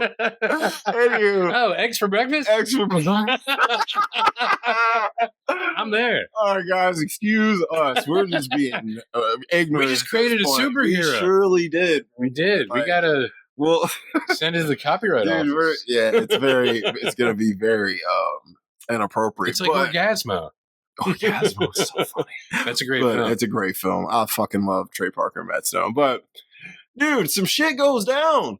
Pirates come. Yes. Because they go off course. I'm the captain now. These were more Captain Phillips pirates, not Pirates of the Caribbean pirates. Yes. Not. That's actually a quote from another film called Me and Earl and the Dying Girl. And they actually talk about that. Oh, really? Funny. You did tell me to watch it. You would love it. It's so good, bro. Yeah, because the one dude from my movie Clarence is he's in it. His buddy, his main dude. He plays Earl. So, and he's great in this film too. But so the pirates come, and they come and rob him, of course. And she's like, "Well, they probably just want money in our equipment." He's like, "Well, fuck that, bro. I'm trying to make a documentary." Yes. He's like, "They ain't taking that shit." So he's like, "We're pretty much gonna do this the hard way." But they get robbed and everything. But dude, Eleanor comes back through, and she has one of my favorite quotes when she's ready to leave. Can someone pay for this water taxi? Yeah. And the guy's like, just waiting. Yeah. He's like, "You got any petty cash on you?" Like, that shit's so funny. But dude, they get in a huge fight. Like Ned and Steve, dude, they go at it. Like I said, a lot's revealed about Ned, about Steve. Oh yeah, because Steve punches Ned. He punches him. Yep. Yeah. Steve punches Ned. Well, they get in a fight. So he's like, "Listen." He's like, when you punch someone, you just punch them. You don't sucker punch them, and you're gonna say it. And then he essentially suffers the same fate. Yeah. He's like, "I think you hit me with that ring." With that ring, he said. Yeah. What was the ring? He said, "You hit me with the." Because it's like the Zissou. Yeah. He's like, "You hit me with the Zissou ring." He's like, "Oh," and you can tell he feels bad because he slides it off afterwards. But I mean, he got him pretty good. He busted his lip open. Yeah. And essentially, Jane's there like, "Oh, you fucking big babies. You guys are fucking stupid. Like, Yeah. And she don't even understand why Steve's fighting over her because, like, she's like, bro, you don't have a shot. I mean, she pretty much lets that be known very, very early on. Like, you don't have a shot. And the only time you shoot your shot was when he was born. Yeah. Or 9 months before, I guess. 9 months before, yeah. And there's some great quotes about Jane from Steve that I'll get to. So what? They gotta go. They have to rescue Bud Court. Yeah. And in the process, they save Alistair. Yeah, 'cause Alistair goes to help them. Yeah. And Steve's like, cover up all the stuff that has that has his name on it. Yeah. Stealing all his shit. Yeah. And it's funny because, like, dude, like, the pirates have him. They're like playing poker. And he's all beat up. But how did he get captured? They never say. They don't say. I'm like, bro, why is he here? Yeah, that's what I was wondering. But it makes it funnier because it's just so random. It does. And Jeff Goldblum's all beat up. And he's like, you came to rescue me? And he's like, I fold. That's so random. So they go through and, like, bro, it's another crazy action scene. Yeah. Like, bro, they're shooting, like, they're shooting guns. There's like, explosions. I'm like, what? Yeah. And he never really does anything like this again, like, in any of his movies. But I'm like, not really. I would love to see a Wes Anderson directed action movie. That'd be the most stylish film ever. Yeah. Like, it would have to be like an Ocean's 11. Did we talk about that when we were? Yeah, because remember when we did our fantasy draft. Yeah, the fantasy draft. That's what it was. That's what it, because I picked Wes Anderson. Yes. And I was like. And you're absolutely right. I could see it after watching this. Because in a way, it is like a heist movie. It's a little heist movie. Yeah. And the rescue mission is one of the best because they go and get him. And it's super funny. And that stupid dog, Cody, the three-legged dog. He's like, we left Cody. Say goodbye, Cody. Like, Cody had to stay. Yeah, but it was their dog to begin with. Theirs, yeah, so Cody was just back with its owner. Yeah. Cody. So, bro, God, fucking Bill Murray's just, his dry sense of humor is just fucking perfect for this. And when they're doing the thing for the documentary, they're doing like the burial at sea for the pirate. Yes. And then Alistair shows up and they're like, what about him? I'll just dump him off the other side. So the rescue mission is great, but something bad happens. Yes. Our boy, he bites the big one. Well, he bites the big one after that. Yeah. Because they go up in the helicopter to look for that stupid shark. Stupid fucking shark. And then they have a moment. Klaus and Ned have a moment. They do because Ned redoes the flag. Yep. And he puts Klaus and Ned on puts Klaus on it. He says, thank you for putting me on the flag, Ned. Yeah. And he's like, you don't understand. You don't understand. Yeah.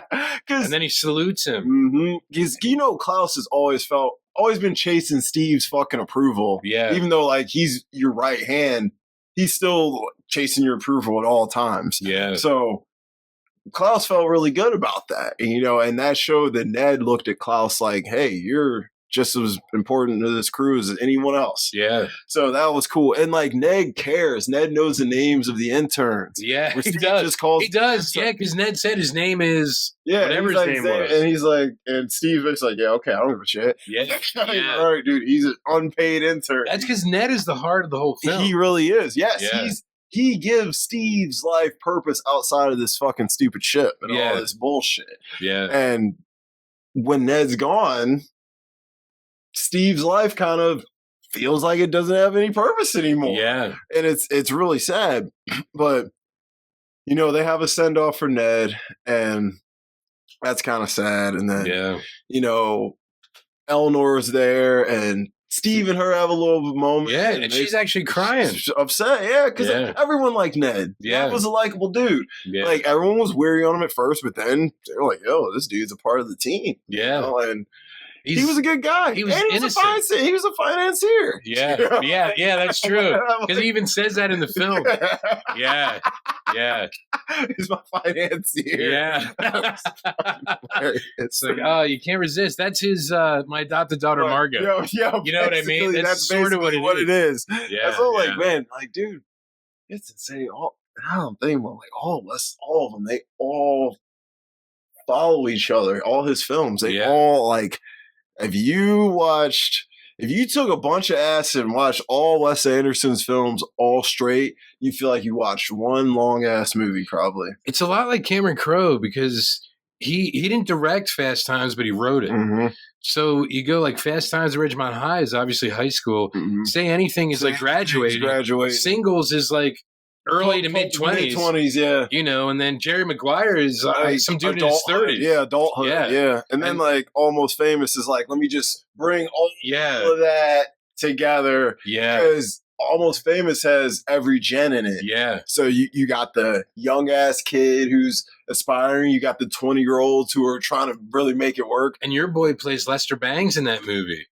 Who? Philip Seymour. Oh, he's one of the best characters. Yes, dude. Yeah, he's great. Lester Bangs is one of the best rock and roll writers ever. Yeah, dude. I'm like, man, rest in peace. I think Lester Bangs, his middle name was Finger. Really? Oh. Lester Finger Bangs? Why would that be? That would be terrible. Some asshole would do that. You know, my last name is Walker. I always said if I had a kid, I'd torture him and make his middle name Sky. That would be great. Yeah, I'd be like, listen. Yeah, you better hope I don't name you Anakin. at least name him Luke. Yeah, Lukey Pookie. Yeah. Like, call him Luke. Wow. You know, if I had a daughter, maybe she's Leia. You know what I'm saying? But I never thought about that. That would actually be incredible. Yeah, man. I was like, it was meant to be. But man, that's funny. Cameron Crowe's a great director. But, yeah, he is. Dude, the final scene, not the final scene, but the submarine scene. Oh, yeah. Down. Oh, yeah, because they finally find the blip. They find the blip. It took almost 2 hours. Yeah. 2 hours our time. Our time, because they were on day like 20 something by then, something right? like yeah, that. They were, because they do lay out the days, and like they were out there for a minute. Yeah. And they find it, and it's this beautiful moment with all the main players in the film. That are left. Yeah. Yes, because you know we got some people gone, but you get like even Jane's character is emotional and sensitive to Steve and understands that he's hurting. Yeah. And his wife is understanding he's hurting. And they say some nice things to him. And Steve says some things, which we'll get to in quotes.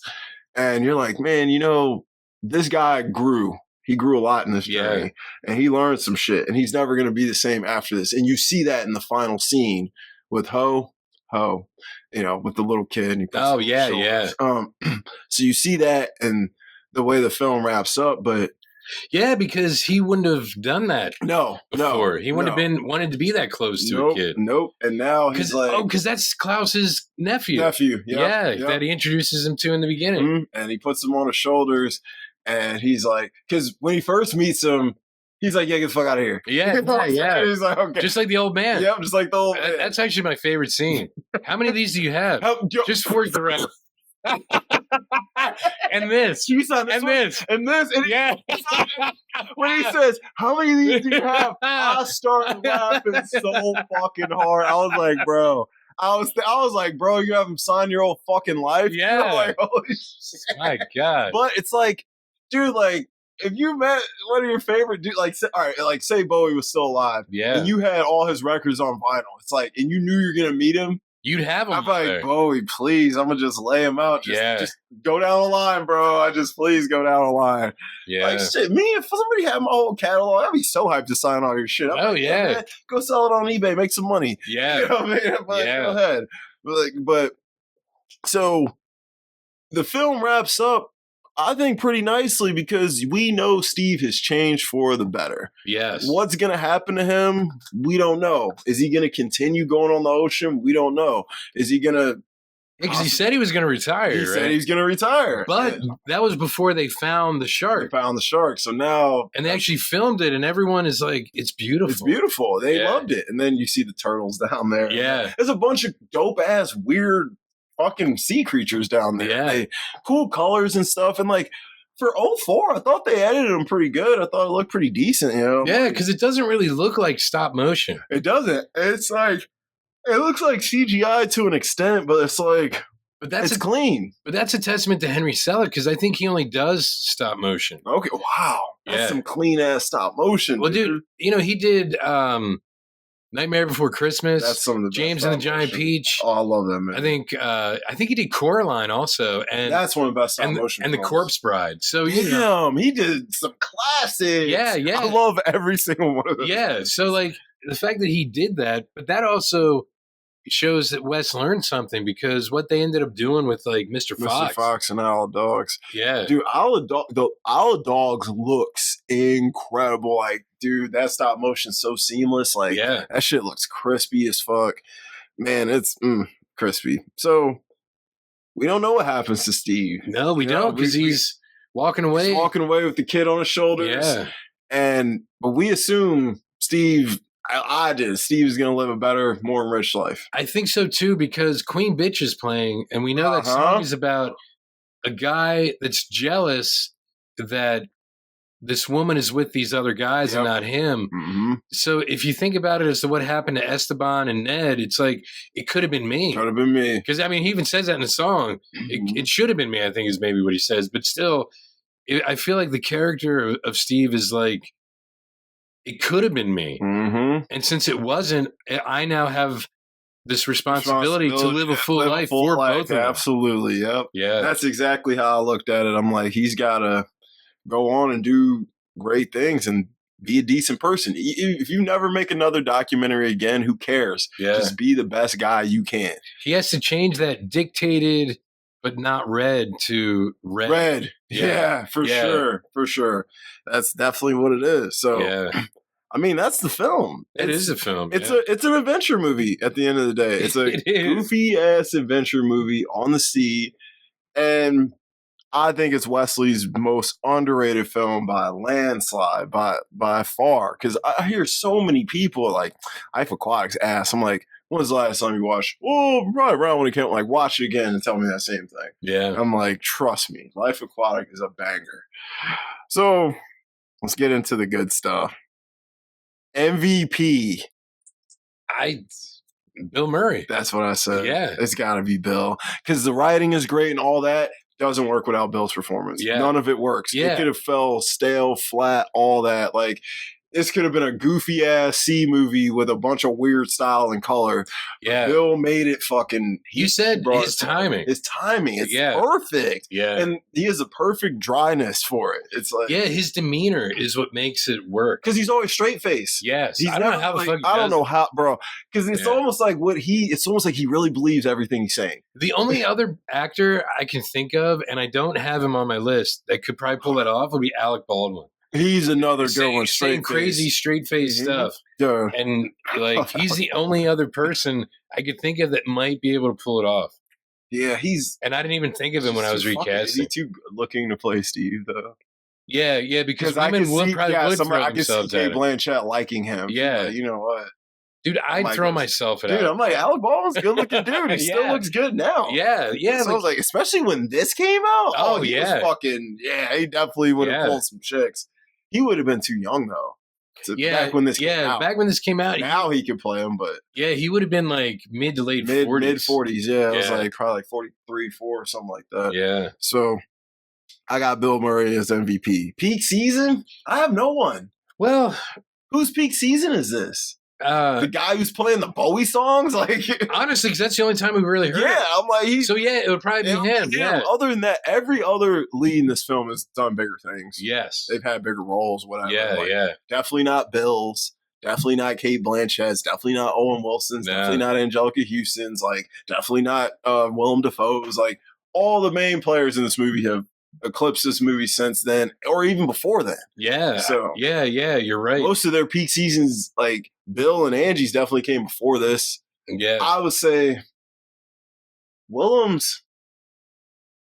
Honestly, his peak season might be Spider-Man. I think Spider-Man No Way Home, he was better than in Spider-Man. Oh, yeah, for sure. So, like, the weird thing is, like, he peaked, 3 years ago. Yeah. and when he was 66, yeah. I was like his 60s. And it's like, holy shit, like, because he was great in Spider-Man from, like, 02. Mm-hmm. But the way that he did it in No Way Home. He's a beast, bro. Yeah. He's having a, dude. Oh, because he was just in your film, Poor Things. That's a peak season caliber role. Dude, he's just, and he's in my Sean Baker movie killing it. Like, dude, honestly, his peak season is just, he's just in a peak season. Yeah, it's been the last 25 years. 15 years. Yeah, he's just been on a tear, bro. And he ain't slowing down. Yeah. He just keeps getting good roles, good directors. I'm like, well. Do you think his peak season might have started with this film? Yes. Yeah. I would say this is where, because he's in a bunch of shit before this. Yeah, obviously, yeah. But his age. Starting with To Live and Die in L.A. and Platoon. Think about The Loveless from Catherine Bigelow.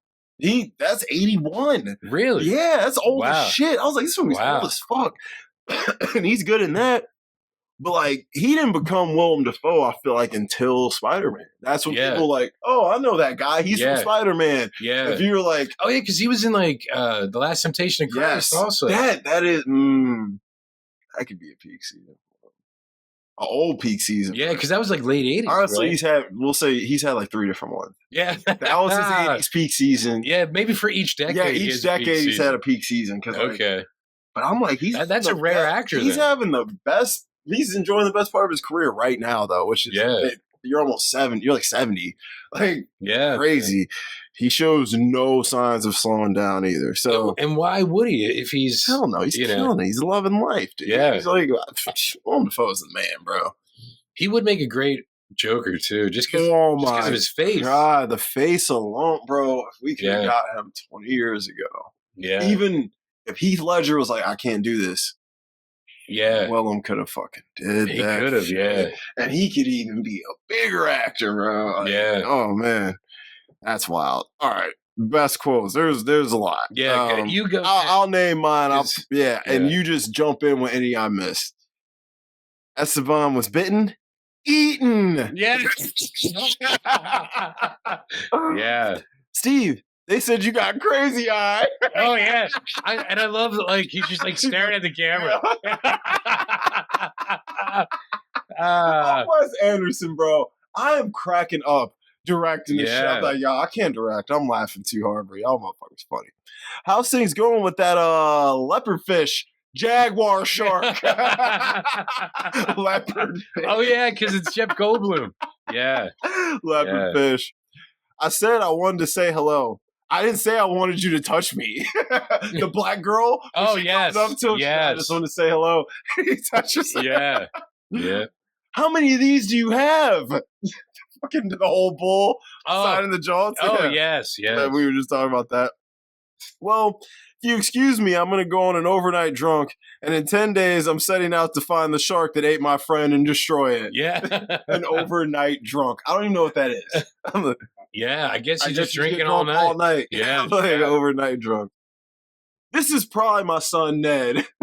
Oh, yeah. Think you want to change your name? Ned? No, not the Ned. Oh, yeah. Yeah, that was great. Ned? He's like, but if I had any say, you would have been called Kingsley. Yeah, like, what? Kingsley?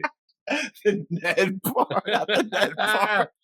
Oh, my God. But that shows you how, like, innocent, naive Ned is. Yes, Ned is so, yes, it definitely does. Oh, how'd she die? A rattlesnake bit it in his throat. Oh, my goodness. He said, cool, you're on the team. I'll order you a red cap and a Speedo. Yeah, that's right. Where'd you come from? You look pregnant. Oh, yes. Yeah. Yeah. Did it seem fake when my best friend was bitten in half right in front of me? My God. This bull dyke's got something against us. Bull dykes can get pregnant. Yeah. Do interns get Glocks? No, they all share one. They all share one. Yeah. You really think it's cool to hit the sauce when you've got a bun in the oven? Yeah. Oh, yeah. Yeah, that's right. Yes. Oh. I was cracking. Hit the sauce. That sounds like something I'd say. Yes. Yes. Oh, shit. If she wasn't a bull dyke, I think I have a bit of a thing for her. Why does he keep calling her a bull dyke? Because I think that's his way of distancing himself from the fact that she had once had nothing to do with it. And he's like, that just is beyond me. You know? Yeah. Please don't make fun of me.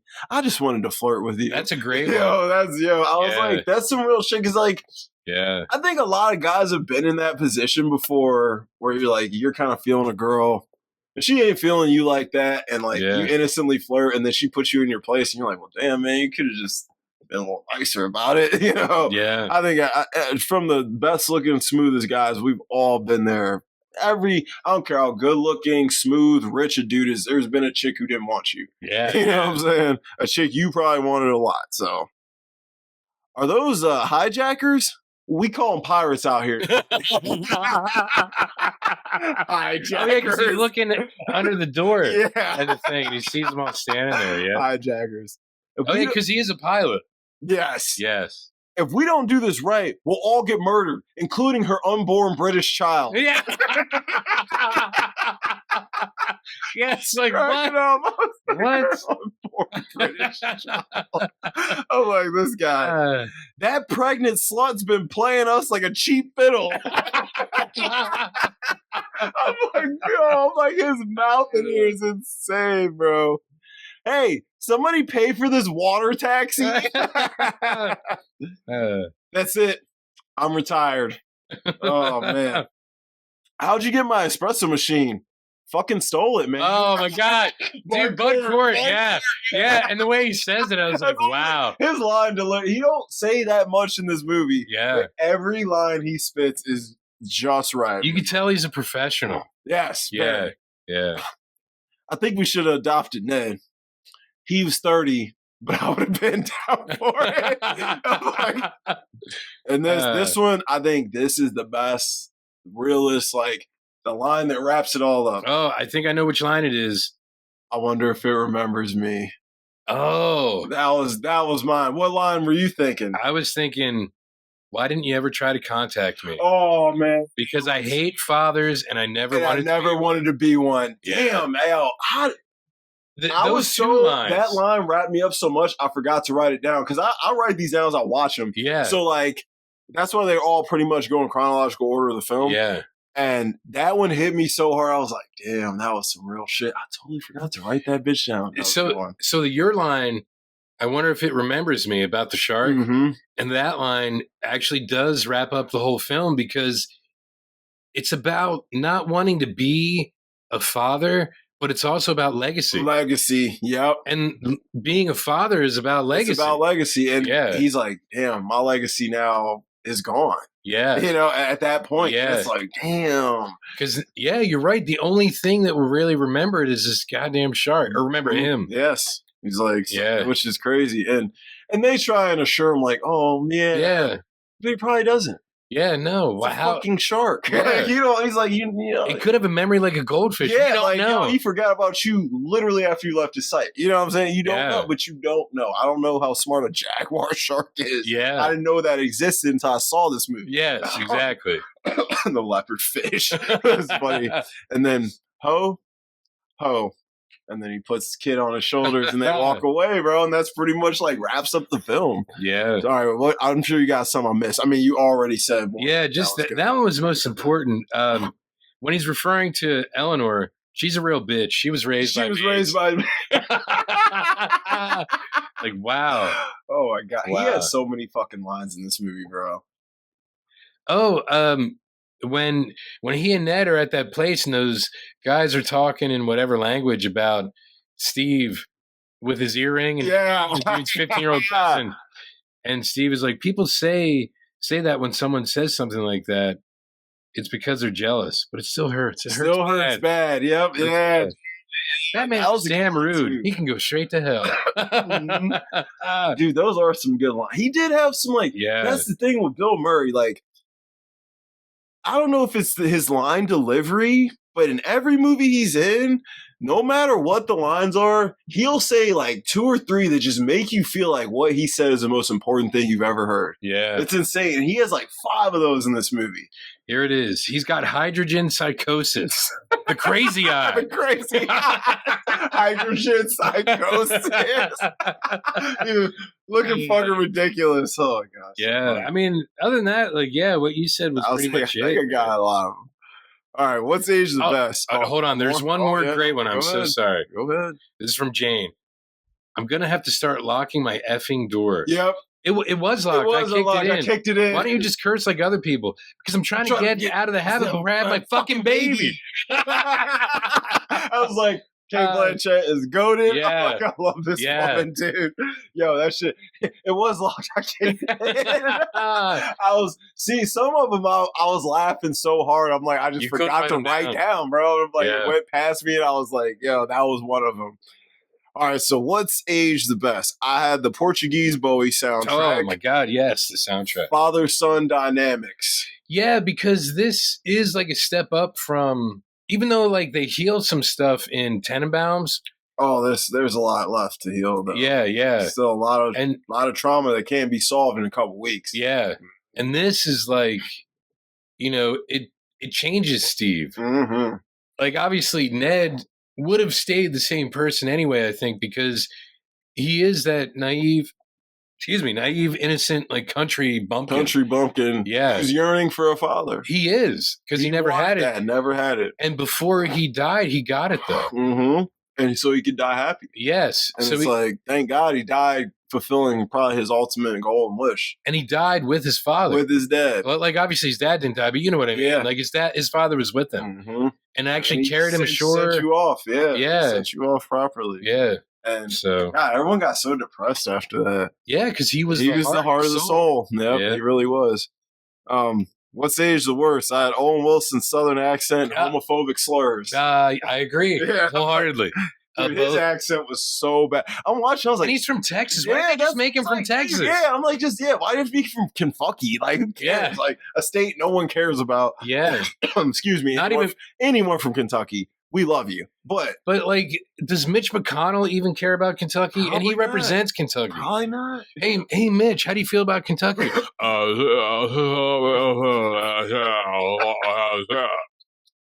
Mitch, what the fuck did you just say? Then repeat stuff. Yeah. Try. I mean, most people say the best thing coming out of Kentucky is the Wildcats and fried chicken. Johnny Depp. He's from Kentucky. Jennifer Lawrence. Aren't they both from Kentucky? Really? I believe so. Man. Jennifer Lawrence. I'm in Kentucky for her. Hey, look at that, man. God, that woman. Not Mitch McConnell. No. Johnny D. Yeah, damn, I believe so. That's crazy. He feels so like you might have California or New York. It's crazy. He does, but I believe Kentucky, man. Crazy. That old Kentucky rain. Most rewatchable scenes. My God, there's so many, but I love the one with the old dude having him sign the stuff. Oh yeah, that's bro. I had that here. I'm like, I had the whole premiere, and then I had the signing of said things. But the opening scene, pretty much the hydrogen psychosis. Yes, all through the premiere and all his interactions in the premiere. Definitely including the old bull who constantly is asking to sign all this. That shit was so funny. Like, how many of these do you have? Yeah. But then, of course, the jellyfish scene when you first meet Jane. Yeah, and also that's where he and Ned first have that connection. He realizes that he can use Ned in the film to make the film better or to get that angle. Because Ned's like, I've never seen so many jellyfish in all my life. How do they get that way? Actually, my accent's probably just as bad as Owen Wilson's. Yeah, but it's you imitating him. Yes, so yeah. So then, I had when Steve slaps Klaus. That shit was funny. Yeah, I'm like, God, I love Klaus, man. Yeah, Willem Dafoe is just so fucking good. That scene also when Ned slaps him. Yeah, when Ned slaps him too. Yeah, because then Ned's like, now we're even, and like Klaus has that exchange with him, like, now I have to hit you again. I owe you. I owe you. No, we're even. We're even. Yeah, because you already hit me. Yeah, but you had already said you would. Yeah, it's funny. Klaus is great. Yo, so because he's German and he doesn't understand these stupid American things. Dumb things we do. Yeah. So I had when Ned and Jane hook up. Yes. Of course. When the pirates come, tie him up. Oh yeah. When Eleanor comes back and Steve walks in on Ned and Jane, and then the big fight. Yeah. Which is when Eleanor gets back from there on, that's when it really, the film kind of cranks up from like an 8 to a 10, Because before Ned, she was probably the heart and soul of that team. Yes. Yeah. Because they even say it like, he was like, we couldn't do this without her. Yeah. And essentially, like, she's the brains. She's the brains. Like, you're going to go on a trip without her? They were all kind of like, how's that going to work? Yeah, yeah. But you have Ned now. So, and although Ned clearly ain't as smart as Eleanor was, he had enough heart, soul to get everybody to rally up, He's honestly, I hate to reference Boogie Nights again. He's the Dirk Diggler. He's Dirk Diggler, yes. Yeah. Yes, what he is Dirk absolutely did to that Dirk. group of people, yes. Yeah. Brought life out of all of them, but he's a lovable idiot. Yeah. Dirk's an idiot. Let's keep it real. Yeah. His name is Brock Landers. Yeah. and his partner, Chess Rockwell. One of my favorite on-screen duos, John C. and Mark Wahlberg, bro. That's so funny, dude. Bro, when they're singing that fucking song. Oh, the touch. And, and John C's in the fucking booth. You're a winner. He had to try so hard to sound that bad. But, oh, God, such a great film. He said, you ever seen Star Wars? Yeah, like 4 times. Chicks told me I look like Han Solo. I'm like, no, they don't. No one ever said you look like this guy, bro. But he looks like he would be doing hand soul. Hand soul, yes. It's also, you ever seen Zach and Miri make a porno? A long time ago. Bro, like they call it Star Whores, and they all play like versions of like I can't remember all the fake names, but like they're all fake like porno Star Wars names. It's yes, I think it is like Hand Job Solo or something like that. It's funny, but because I did want to see that because Jeff Anderson is in it. I love Randall. Bro, I know he's not Randall. Randall is one of the best fucking scenes in that movie, dude. And I'm not going to tell you what it is because you'll know when you see it. I have seen it, but it was after it came out. Yeah, you got it. Yeah, that's almost 20 years ago, bro. That's like 08.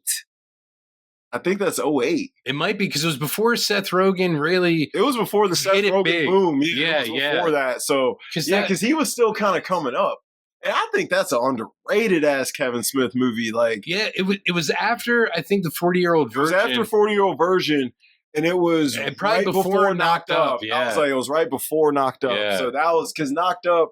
I'd say like Zach and Miri was like the groundwork being laid. Then Knocked Up was like laying the bricks. And then by the time like, dude, because like Superbad, he was getting there, but Superbad wasn't his show. That was Jonah Hill and Michael Cera's like he and Evan Goldberg wrote it. Yeah, they wrote it, and like, but it was the behind the scenes work was there, but that shit blew up the 2 leads. Yeah, So he really blew up. I feel like after Knocked Up and shit. Yeah, that's what it was. Because he was in like Anchorman. He was the cameraman. Yeah, he had all these small roles. Yeah. And funny little weird. And Judd Apatow. Yeah, stuff. Judd Apatow shit, which it was after Freaks and Geeks. Yeah, that's why. Yeah. Oh man, that what a cast there of future stars. Insane. Like pretty much everyone on that has a career still. Yeah.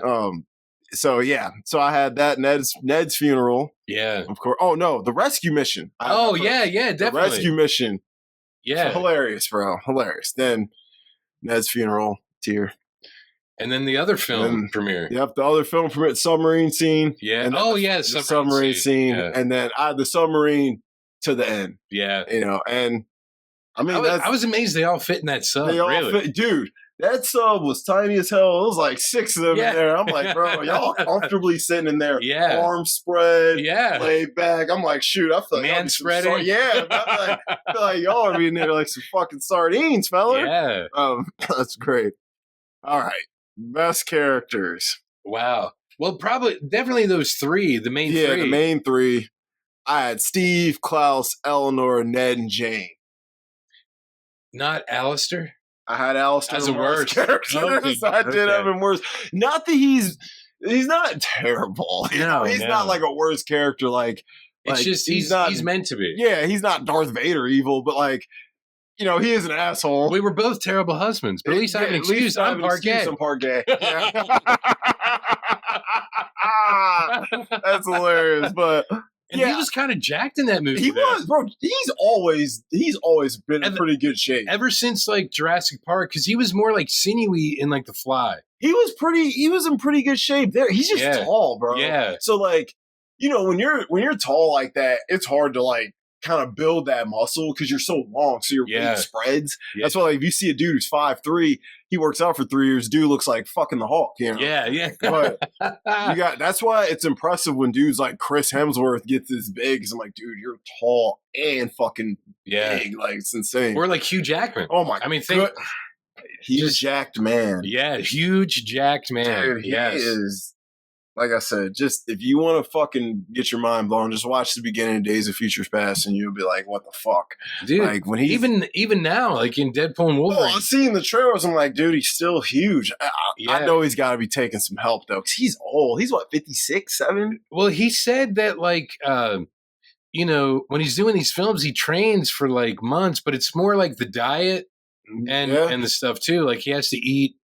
You know, steamed chicken, steamed broccoli, and rice. I believe that's what it is. I think that's what it is. That's the diet, dude. I know because, dude, way back, you know, when I was playing football and shit in high school, that was the diet, bro. Yeah. Like, sucks, so boring. Yeah, because he was saying no sauce, no nothing. I think it was on the Tonight Show, like the other week. He was telling Jimmy Fallon that, you know, there's like, I guess, a scene where he's not going to have a shirt, right, in the film.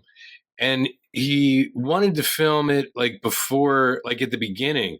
But he was like, no, we have time because, you know, that's what you do all the diet work for, all the working out for it.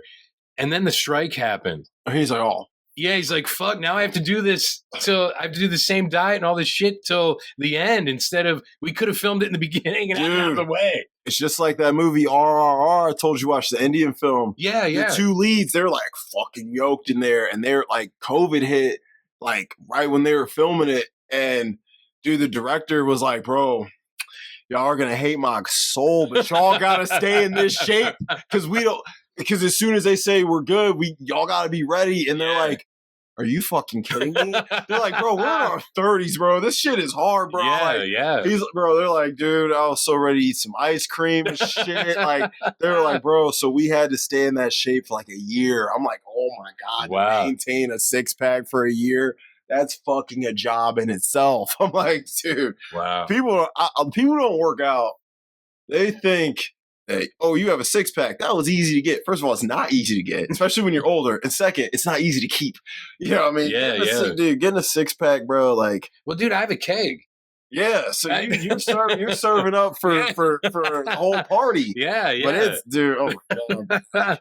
Dude, like I say, 2019, 20, dude, I was super shredded. Like, dude, I had like an 8-pack and shit. Dude, really? Yeah. I was killing myself. I was like, fuck that. I'm going to put some mass on, get some size. I'll rock a 2-4-pack, bro. I'm like, fuck it. And I'm like, but now I'm skating. I've leaned out. Like, my abs come back pretty nice, I must say. I'm like, so. Well, you're doing a lot of that work. Yeah, dude. You don't think about how that helps. Dude, the bending and squatting, hitting a lot of core work, and I'm losing so much weight from the sweat. Like, I'm losing all my water weight. So I look super lean right now. Like, everybody's like, oh, Dom, you slimmed down. I'm like, I actually pretty much weigh the same. I just lost water weight. Yeah. So, but, all right. Did you have any nitpicks?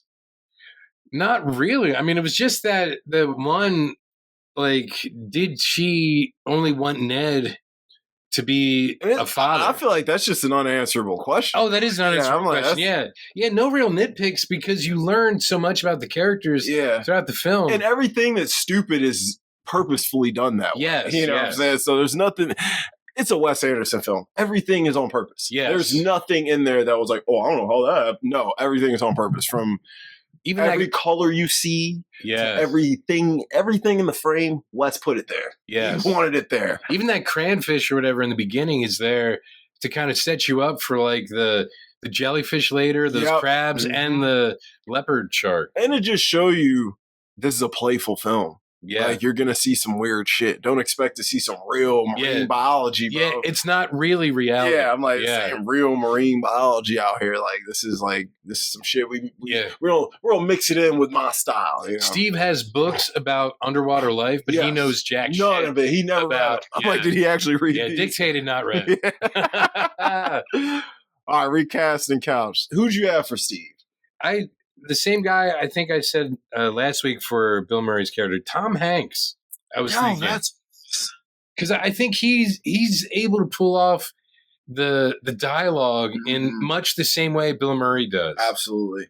And even though Tom Hanks is more of a clean character, this would be so fun for people to see him play kind of a dirty fucked up character. Dirtbag. Yeah, like he's always the good guy. Yeah, because you can't see Tom Hanks as a dirtbag. Nope, but we know he can play because he's that good. Yes. I like that a lot. I think I'll roll with that. Who did you have? I have Will Ferrell.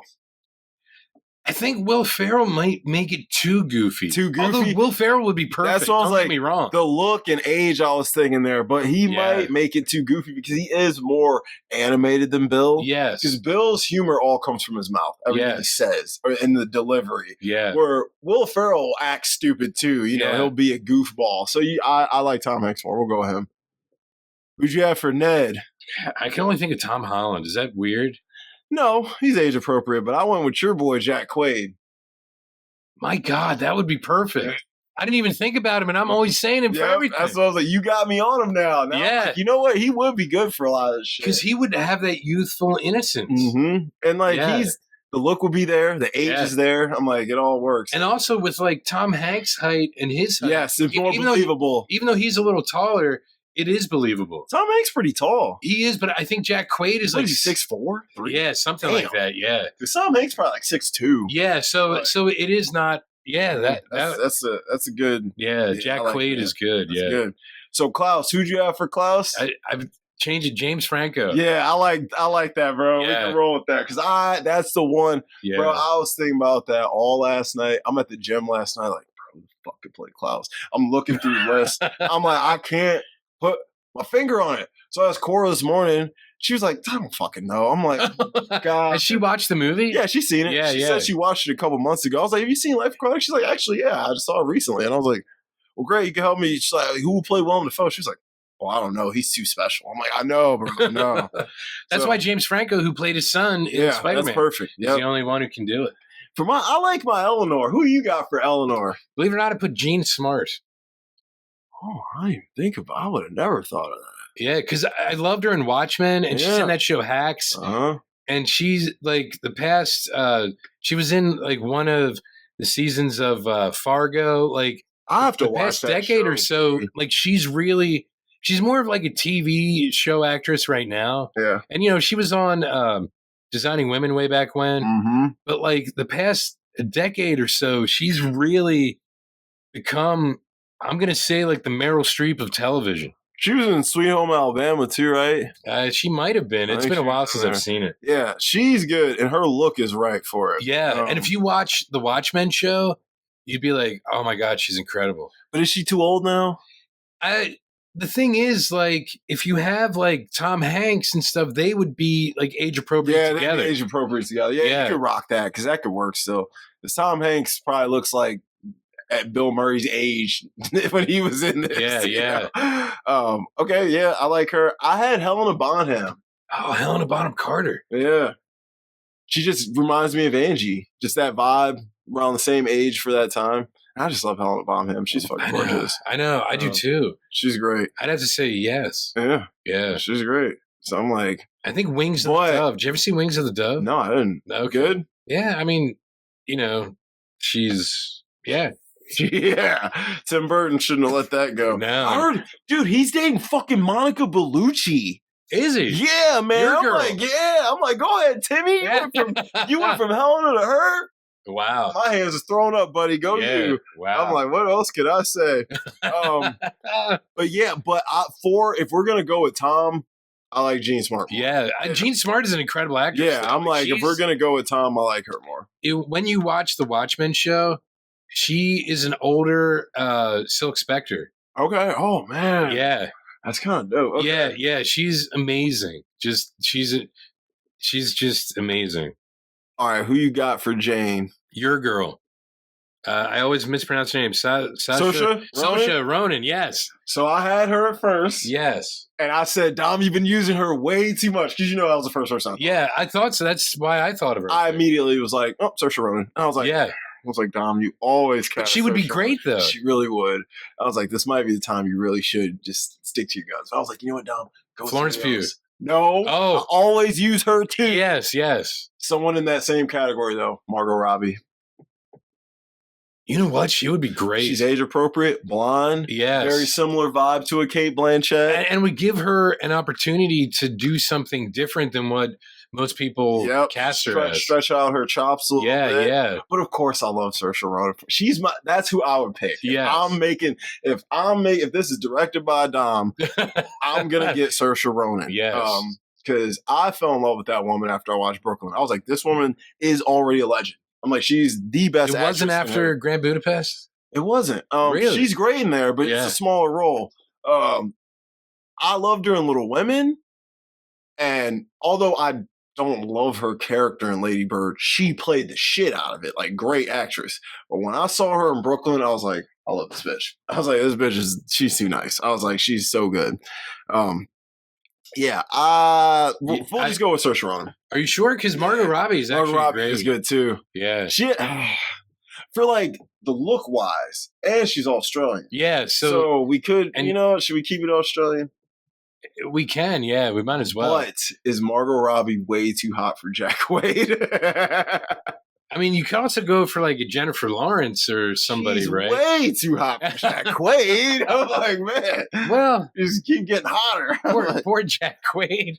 I mean, come on, man. Huey, but let's just keep it real. You think he going out and pulling Jennifer Lawrence? Hey, in real life, he's dating the head popper, the senator who's running for VP in the show. He is? Yeah. That's his girlfriend in real life. All right, Jack Quaid. Yeah. She's decent. Yeah, man. So, So, he's probably got that personality. So honestly, yeah. And, if he's anything like what he brings to Huey, if he plays Huey like, Robert Downey Jr. plays Dr. Doom or Iron Man. Dude, we're not even going to talk about that. We can't. We'll talk about that. Yeah, at some point. Because I'm like.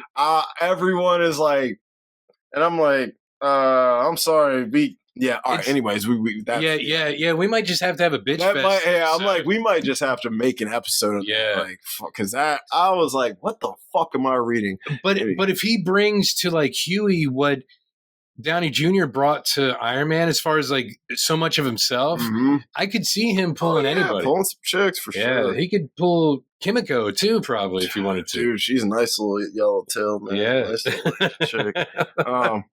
She is nice, but so I would say go Margot. Margot, that's a good choice. All right, who you got for Alistair? David Duchovny. Oh man, that's great. He did a great impression of Jeff Goldblum on an episode of SNL Celebrity Jeopardy. Yo, and that's what popped in my head. I'm like, he's actually a decent actor. Oh, I love David Duchovny. So even if he's not doing a Jeff Goldblum impression, just him being him, I think he'd be a great Alistair. He would be perfect. Dude, like I used to watch Californication. Okay. So what about X-Files, man? I watched the X-Files. Okay, My grandma was really into it. What about Red Shoe Diaries before the X-Files? That I never even heard of. Okay. But, that was a Showtime show. Oh, okay. But I did watch the X-Files. I watched Californication, and I've seen, I saw California, the movie with him and Brad Pitt. Oh, yeah, and Juliette Lewis, yeah. I seen. I like David Duchovny. He's got that handsome, smooth, older dude thing going on, so he would be perfect. You know what? I don't know if they're still married, but his wife Téa Leoni would be a good Eleanor. She would be age appropriate. Téa Leoni, she was in Bad Boys, the first one. Oh yeah, they are still married, I think. Yeah, she would be great. She's age appropriate. Yeah, because she was in that show, Madam Secretary, I think. Yeah, she was. I can't believe I didn't even think of her, and I put him down. But she would be a great Eleanor. Yeah, she was in a show called Flying Blind like 30 years ago, where like this young, I mean, she was young too at the time, but this young kid like is dating her, and he's so insecure because of how beautiful she is. Dude, I mean, hey, yeah, we've all pulled a chick way out of the league. We're like, bro, how is this happening? Yeah, yo, that's good. All right, so I had our boy Sam Rockwell. God, Sam Rockwell would be incredible. He'd be a great Klaus, too. I thought of him for Klaus. I thought about him for Klaus, too. Yeah, so did I. But too good looking. He actually might be. He might be too smooth and too good looking. Yeah. Because I'm like, Willem Dafoe, not that he's bad looking, he's very distinctly Willem Dafoe. At his age now, like, I'm thinking about, like him and Argyle and stuff, would he be a good Steve Zissou? He actually would be a great Steve. He would. Because he's got to be like 50 now, right? Yeah, something around there. No, he would actually be a great Steve. He would, and he could probably carry the movie. Oh, yeah. Because he could deliver those lines in the same way. What I saw from him in Confessions of a Dangerous Mind, I'm convinced he can do anything. Dude, that's a great movie. It's a good dude. That's one of his better roles, dude. Like, and he's carrying that whole thing. I was like, I didn't realize Sam Rockwell, because I knew George was going to be in it too.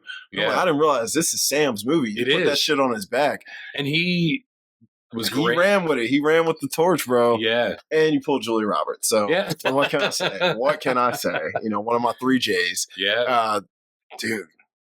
That was a good performance, man.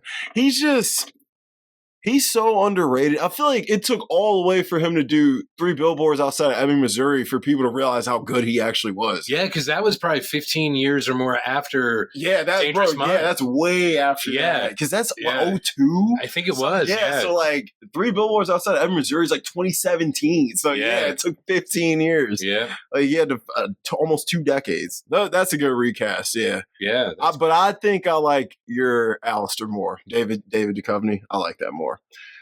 Yeah, I think we're gonna go with for Steve, we can go Tom Hanks. Okay. Or Sam Rockwell. We can do Sammy Rocks. Yeah, honestly, either one would work. Yeah. For Ned, I do like Jack Quaid. Yes. I like Franco for Klaus. For Eleanor, I do like your pick. If we go with Tom Hanks, we'll go with Gene Smart. But if we went with Sam Rockwell, we'll go with Téa Leoni. Yeah. So that'd be good. And for Jane, Margot Robbie for sure. Yeah, that works. Yeah. Unanswerable questions. Well, just the one you had. Yeah. Did she only want him? Did she see him only as a potential father for her kid, or was she actually feeling him as a life partner? And we'll never know. Yeah, we'll never know. And that's the sad thing. And then my other one was just, where does Steve go now? What happens to him? Yeah, what does he do after actually growing as a human being for probably the first time in his fucking decades. Life. Yeah. Like, where do you go from here, for real? Like, so that was my main thing. Props you want from the movie. You know what? I would love any of the little miniatures that they use, any of the fish. There's so many props. And actually, believe it or not, when he's like, let me show you around the boat. And it's like that model of the boat and like every section. Sick, yeah. There was so many. I was like, dude, I need a beanie and a Speedo. I said, I was like, I need the red beanie for sure. Yeah. I said, I need the Zissou Adidas. Yeah. Oh, yeah. That's what I was like. And I was like, I kind of want the blue jumpsuit too. Yeah, I was like, just give me the crew outfit. Yeah. I'll take the whole crew outfit. But then again, I kind of want the submarine. Yeah. You know what I mean? And then I'm like, there's so much cool shit in the film. Like, there's all kinds of cool shit in there. Can I take one of the Glocks? You know what I mean? Or even that painting of him like in his wetsuit. Yes, and he's like standing there like that's a great painting. Yeah. I'd hang that shit front and center right behind my TV. Because Ned is like, hey, that's a great likeness. And he's like, I don't really like it. Yeah, because it's the painting of like Lord oh my god, now I forget his Forsyth. It's not Forsyth. I forget his name now. Oh, his mentor. Yeah. Oh, I can't remember. We said it earlier. I can't remember it now. Yeah. His mentor. Yeah. It was like his painting was like, it looked like him like in a safari or something, right? And then Steve, it's like, it looks like Alistair. Yeah. Let's just say it looks like Alistair. It's a great likeness. Yeah. Alistair's body in Steve's head. Yeah. That's funny shit. So that's some good props. All right, man. So we gotta grade the thing. Honestly, I would give it an A. I would give it an A minus. So what, like a 90 to 92? Okay, 93 maybe. Not like it's a great film. It actually is. It is a great film, but it's just the only reason I'm putting a minus on it is because as good as it is, it ain't Wes's other films. But like, the music is an A+. That's its own category. Yeah. Music is an A++. Them covers are fucking incredible. Yeah. And it's like, you're not like, oh, this just makes me want to hear the real one. I'm like, I can rock with this. Like, yeah. Rock. Yeah. I'm like, let it rock. That's the great thing about it. I was like, if you can listen to a cover and you want to let it rock, that's a good cover. I like when they mix it because I think when you were talking about Life on Mars. I think it starts It with starts him. with him. It starts and with then him. it Yes. goes into Bowie. Goes into Bowie. Yes. Yeah. That's what I was like. That's sweet. Yeah. That's. I'm a That's some Bronx Tale shit, man. Yeah. Having those guys do a cappella and then it goes into the old dude. Yeah.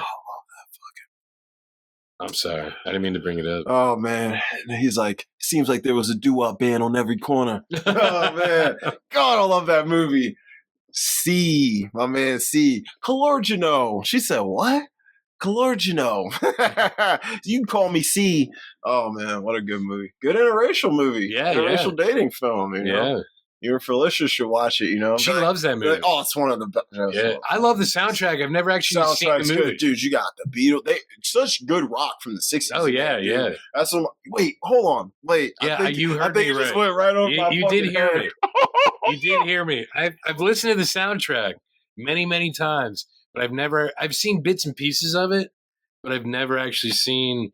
So after Wes Anderson, we might have to do Robert De Niro's directing. Yeah. Was it his debut or was his directing debut? And then he did what is it, The Good Shepherd after that? So we could do his 2 directorial films. Yeah, if you wanted to. I mean, I know definitely always down to watch a Bronx Tale. Any fucking time. Now I want to watch it. God, that's such a good film.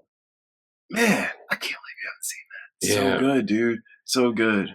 Look, Chaz Palminteri, he wrote it. Wrote that shit. Yeah. It was a screen. It was a play. Yeah, he still does it. It's his one man show. Yep. He still does it. Yeah, it's great. Oh man. All right, so next week, Fox, Fantastic Mr. Fox. I'm so excited for this. That's man. It's just I just love having an excuse to watch all these great films. Yeah, but Fantastic Mr. Fox is like that movie's only 90 minutes. Our episode is going to be at least 2.5. Way longer. It might be just because there's so many great things about it. All the quotes alone, bro. That's one where the rewatchable scenes list is going to be long. I said one bite. I'm gonna possum. I have a different kind of teeth than you. If what I think is happening, it better not be. It better not be. Yeah. Oh my God. Such good voice work. Bro. Yeah. Like, oh my God. Dude, some of the best shit I think any of those actors ever did. Like, I know he's not a human, but Christopherson is one of my favorite West characters. You know who does the voice for Christopherson? Is it Schwartzman? No, he's the main little kid, Ash. Yeah. Who's Christopherson? We've been talking about him the past couple of weeks. Eric Chase Anderson, Wes Anderson's brother. He's Christopherson. Damn, he gets some burn in here. Yeah. And then, of course, George giving some of the best voice work ever. Dude, he brings a Cary Grant type of energy. He is literally today's Cary Grant. He is. Without a doubt. Yeah. And I think he's as famous as he is, as much as people love him. People love him for all the wrong reasons. Yeah. Because he's handsome and he's smooth. He's a good fucking actor, dude. He's a great actor. He's a good fucking director, dude. And you know he's a great actor because of his voice work. You have to be a great actor to be a great voice actor. Dude. And obviously, we were just talking about Confessions of a Dangerous Mind. And he's so good in that, acting and directing. Yeah. Dude, and bro, just like we said, just the Soderbergh shit alone is like... Would have been, you're the greatest. Dude, between... Out of Sight and Ocean's 1, those are 2 of the smoothest, coolest fucking characters ever. Bro. Yeah, Jack Foley and Danny Ocean. Yeah, dude, and fucking Seth Greco from Dusk Till Dawn. Oh yeah, smooth as shit. Like made being a criminal look. You watch that movie, like I want to be a career criminal. I want to be like George Clooney. I want to rob banks for a living. I don't care about the consequences. And no matter what anyone says, he was a kick-ass Bruce Wayne. Oh yeah, hell yeah, Bad Nips. But but as Bruce Wayne, you smooth as hell. Him, And then, dude, his cameo in The Flash. Oh yeah, popped up. I was like, he's like, man, George. He's like, Barry, what's wrong with you? What's wrong with you? I was like, bro. Oh my God, we still have to talk about The Flash again. We're bringing Flarby back. We're gonna we have to do that, dude. Just like now, every time I watch The Flash, it just pisses me off. Because I know what's coming next. Nothing. What do we got? Nothing. Yeah, nothing. Oh my God. The Flash 2 would have been. You know, we would be getting The Flash 2 probably next year too, bro. We're probably 2 of the biggest supporters of The Flash. We are. And I showed my friend. He thought it was fire, bro. Yeah. Like, it is. The thing is, I think all the people who hate on it didn't actually fucking watch it. I mean, did you actually watch it? Or you just hating on it to be cool? Yeah. People I've talked to about it that actually sat down and watched it were like, yo, I actually had a good time with it. So after you watch Deadpool and Wolverine, we might be able to have a good discussion about the different types of movies that these superhero films, these studios are making, and what they mean for maybe like fandom and all that stuff. That might be pretty good, but you have to watch Deadpool and Wolverine first. Don't worry. I know. It just came out, so there's time. Don't worry. It's gonna get watched. Yeah. There's time very soon. But guys, so Mr. Fox next week. Yes. I know that's a fan favorite, so everybody will like that. I'll tell you right now, Mr. Fox is an A+. We don't have to fuck. We don't have to grade it. We both grade that. If we could give it an AA++, dude, because I'm like, and it's one of them movies. Every watch, it just gets that much better. What is a squab? Oh, it's like a pigeon, I suppose.